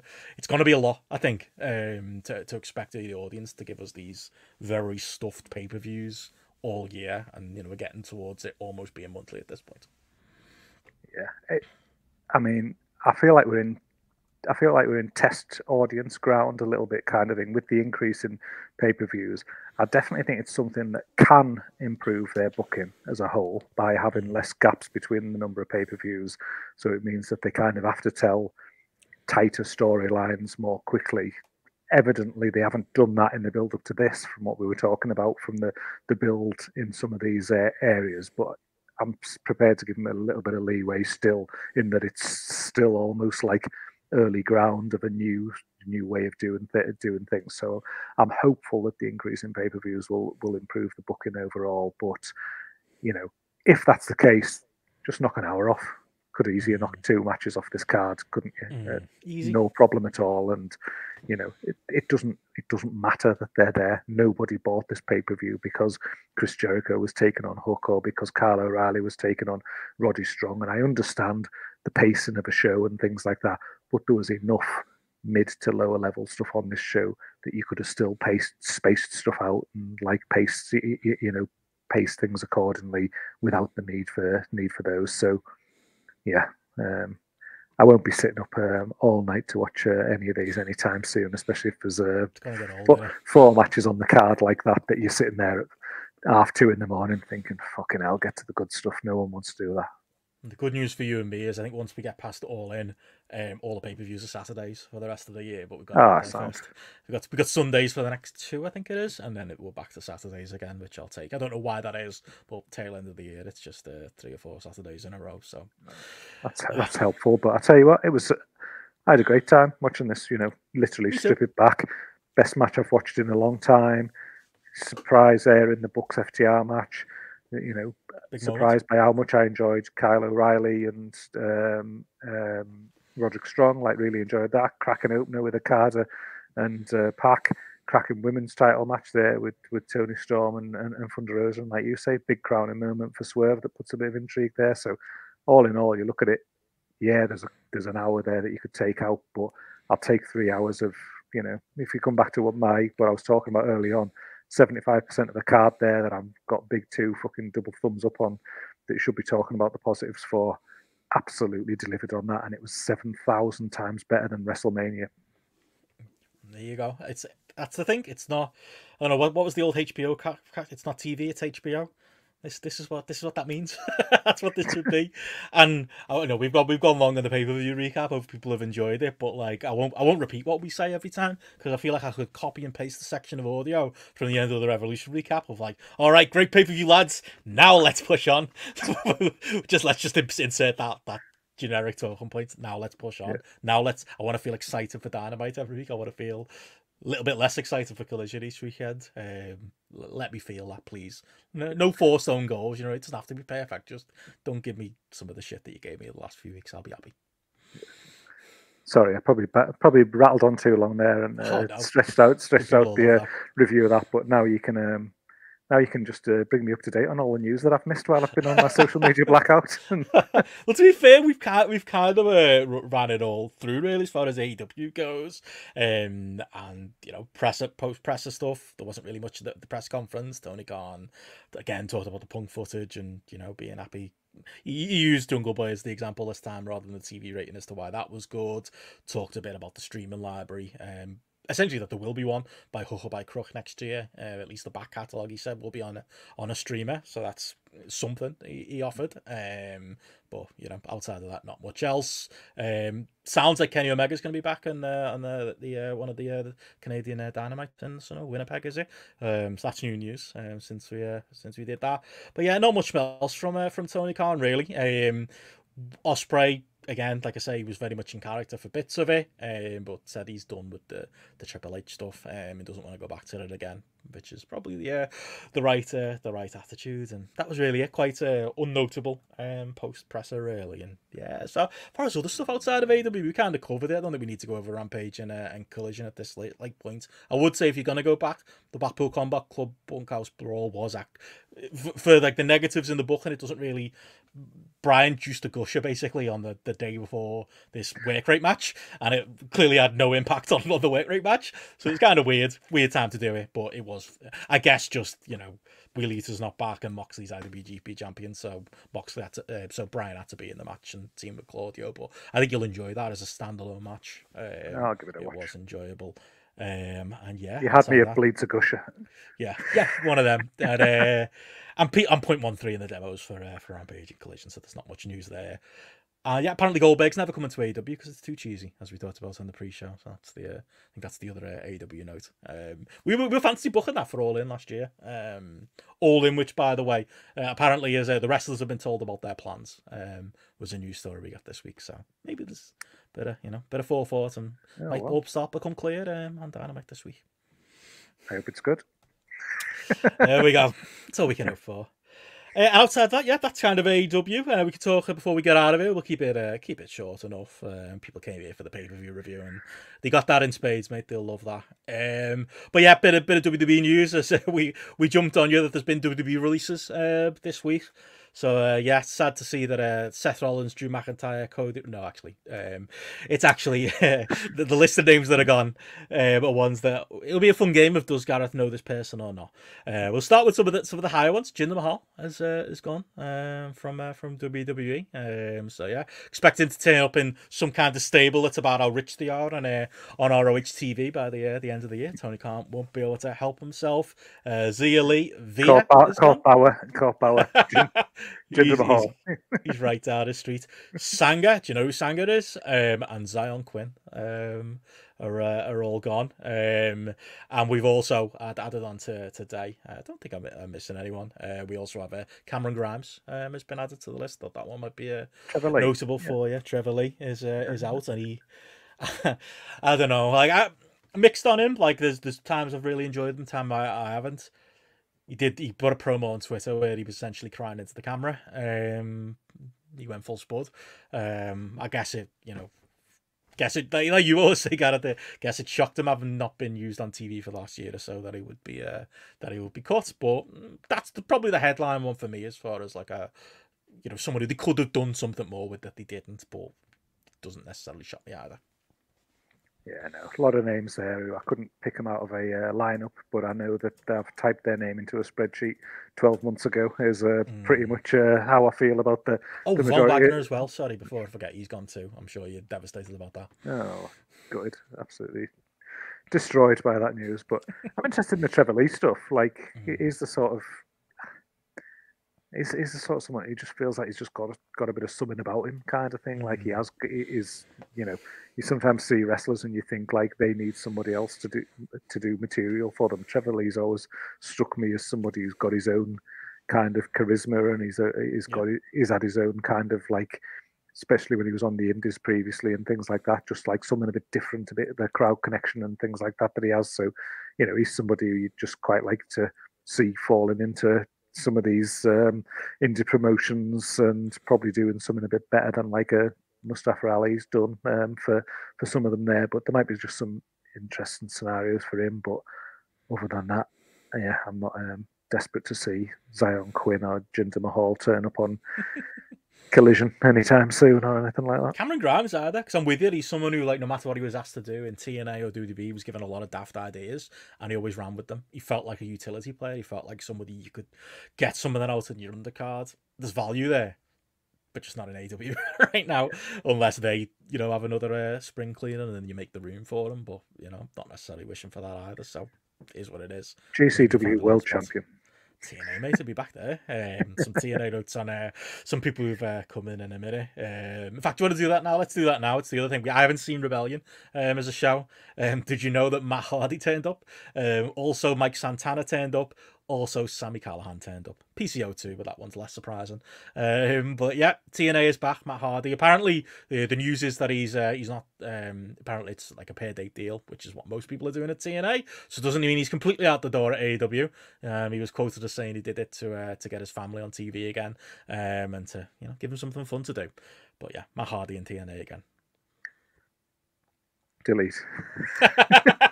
Good take. Mike Santana, though, he's one who's like, I'm very high on Mike Santana. I just don't know where he fits in the wrestling world. It's a real struggle because, again, AEW is so overstuffed. He wouldn't do much in WWE, maybe New Japan, I don't know. TNA seems right, but what's the upper limit on what he can do there? He's someone who's gasping for the right opportunity, and I feel like it might never come. But yeah, they gave him a big spot when he came back.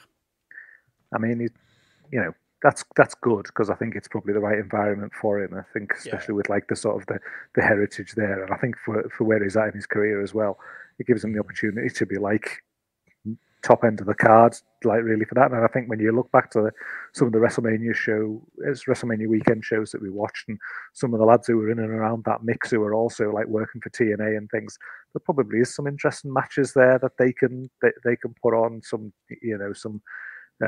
different combinations and things that do have a bit of value and maybe would like draw a bit of interest with that. So it just seems like the perfect landing place for him right now. It feels a bit win-win. I think it's good for TNA to have him, and it's probably win for him. Is right environment for him to be in. Yeah, it's the Dolph Ziggler Mustafa Ali argument, isn't it? I think. Yeah, I think that's probably the right place. Sammy Callahan, so Matty will be watching again.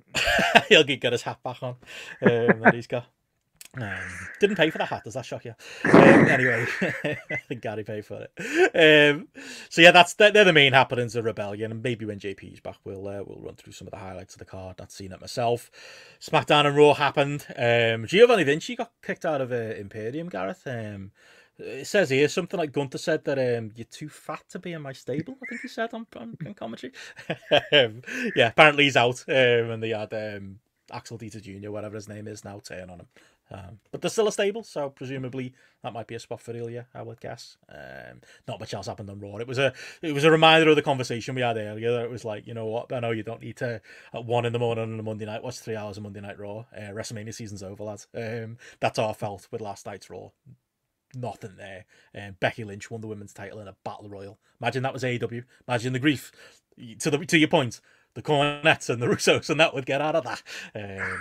By the way, if anyone hasn't heard it, Voices of Wrestling did some cracking audio about some similar themes to what we talked about earlier, as to the wrestling media and how sometimes WWE can be treated like with kid gloves due to how much better they are at work in the media. But yeah, Becky Lynch won the women's title in a battle royal. That's kind of all you need to know. And yeah, apparently Tama Tonga's the new hot young prospect. We heard that from Matty on the pre-show over on the SmackDown side. Yeah, Shares and Greg's just went up. Add some black and red and throw a finger up, and apparently you can polish up any hard turd. I say that he got better, Tama Tonga. It's not hard. He couldn't get worse.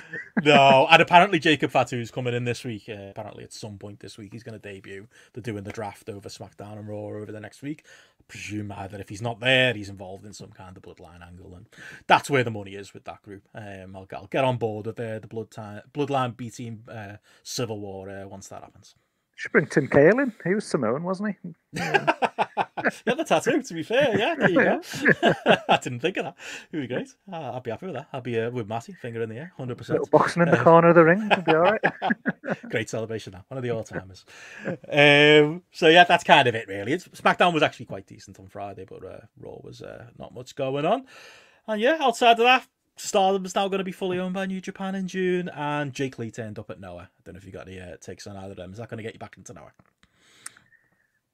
Been burned too much by Noah. Nope. Oh, sorry, back into New Japan from Noah. Sorry, that's what I meant to say. I knew that. I've seen the footage. Sorry, I misspoke.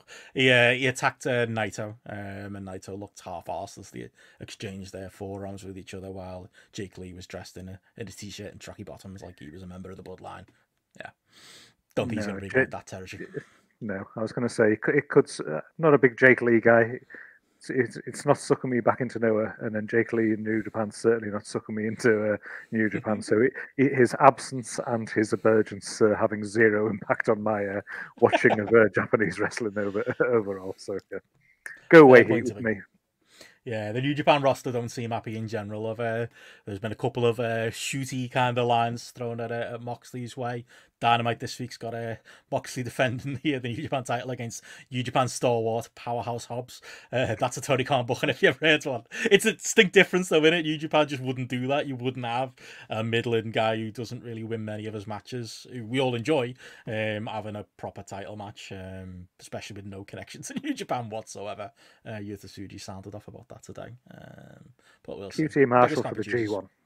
I'd take that. I'd be into that. QT Marshall wrestling for points. Winner. Everyone wins. But yeah, that's it really. No other news going on. I think I've caught you up on everything, unless anyone in the chat can let us know about anything else you might have missed, Gareth. But before we go, anything else you've watched? Anything else you want to reference? I need to catch up on Dark Side of the Ring as well. I'm sure we'll chat that more with JP next week. But yeah, anything else come across your plate? No, I started to watch there was a recent Prestige Wrestling event a couple of weeks ago that looked like it had a cracking card, so I started trying to watch that, but I'm playing a bit of catch up on some of those. It looks like a American indie that I can actually get on board with, and a few things there, so might might do a little summary of what I've been watching on that next time I'm on Spotlight or something, because there's a few different faces and a few like matches there Cool. that cropped up along the way that are That pretty Chris good from mixtape looked like a lot of fun too. On that note, like, we should take that lesson from Mania weekend, shouldn't we? We all had a good time. Why did we have a good time? It was when we watched the good stuff, and it was like a reminder that there's still good stuff out there, isn't there? Yeah. We should take that lesson. Definitely been trying to use that IWTV subscription post WrestleMania to try and like find some good stuff, some of the good lads that we've seen over that weekend. But the only other thing is that when I was looking for somewhere where I could watch wrestling, I noticed that there was a Hogan versus Savage mini documentary or something, some Rivals documentary or something that I'll definitely be checking out, because obviously that's one of my all timers, isn't it? The Mega Powers Explode. So looking forward to catching up on that one. Won't keep us going too long because I've mentioned it to JP, but yeah, I was in your neck of the woods in Crosby at the weekend visiting our Peter. Just bought an house there, don't know what he's thinking. But we had a good chat about it. He was like, "Oh yeah, I've been getting into the wrestling again. I've been watching the show. It's called Rivals. It shows up on my TV series. Speaking of watching wrestling, and yeah, he's been banging into it. He's been loving it. I don't think he's seen that one, but yeah, that's the one documentary. Maybe for documentary corner next week, I'll catch up. But it looks like it's been fun though. Yeah, no, and if you want me, Sarah's in Dubai next week, so I could also make another appearance on Spotlight, because I'll have plenty of time on my hands to catch up on loads of wrestling next weekend as well. So there you go. GPW review, as we said on the pre-show. Hopefully, if all works out for Gareth, but we should all be at a GPW in Wigan on Sunday afternoon. Cracking day out in the Wigan area. My old haunts. Literally, Grand Pro. Always a cracking show and always a great day out. So yeah, if there's any listeners out there who are after something to do on a Sunday afternoon, come along, come say hi, have a pint, watch some wrestling. Worst ways to spend the Sunday afternoon, but we'll give that the proper shove on the weekend show on Friday. But yeah, unless there's anything else, Gareth, very much enjoyed this different take here, me and you. JP might have to fight for his spot back next week. I joke, he'll be back, I think, for Spotlight next week, if not the weekend show on Friday. And yeah, of course, we'll have Ewan Cameron's King of the Mountain show coming up this weekend as well. So all that to look forward to. And Bretro too. Matty's not here. Come on, can I needle you? What's on Bretro? Go on. A couple of Bret Hart matches. Ah, fuck's sake. Okay, fine. All right. That's all we're getting. Nothing else. A year. I tell you what, it's going to be perfectly enjoyable. Well, I know what the perfect side is now. I'm wondering what the enjoyable part is. Is that someone's nickname? Be a shit nickname, wouldn't it? Well, look forward to it either way. And obviously, yeah, the other thing, time will be coming back soon as well. Look for that in May, as well as our May schedule. But outside of that, for Matty on the pre-show, for Gareth, for JP, and for me, thank you all for tuning in. We'll catch you again on Spotlight next week.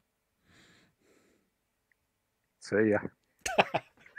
Good night, all. Thank you, patrons, for tuning in live.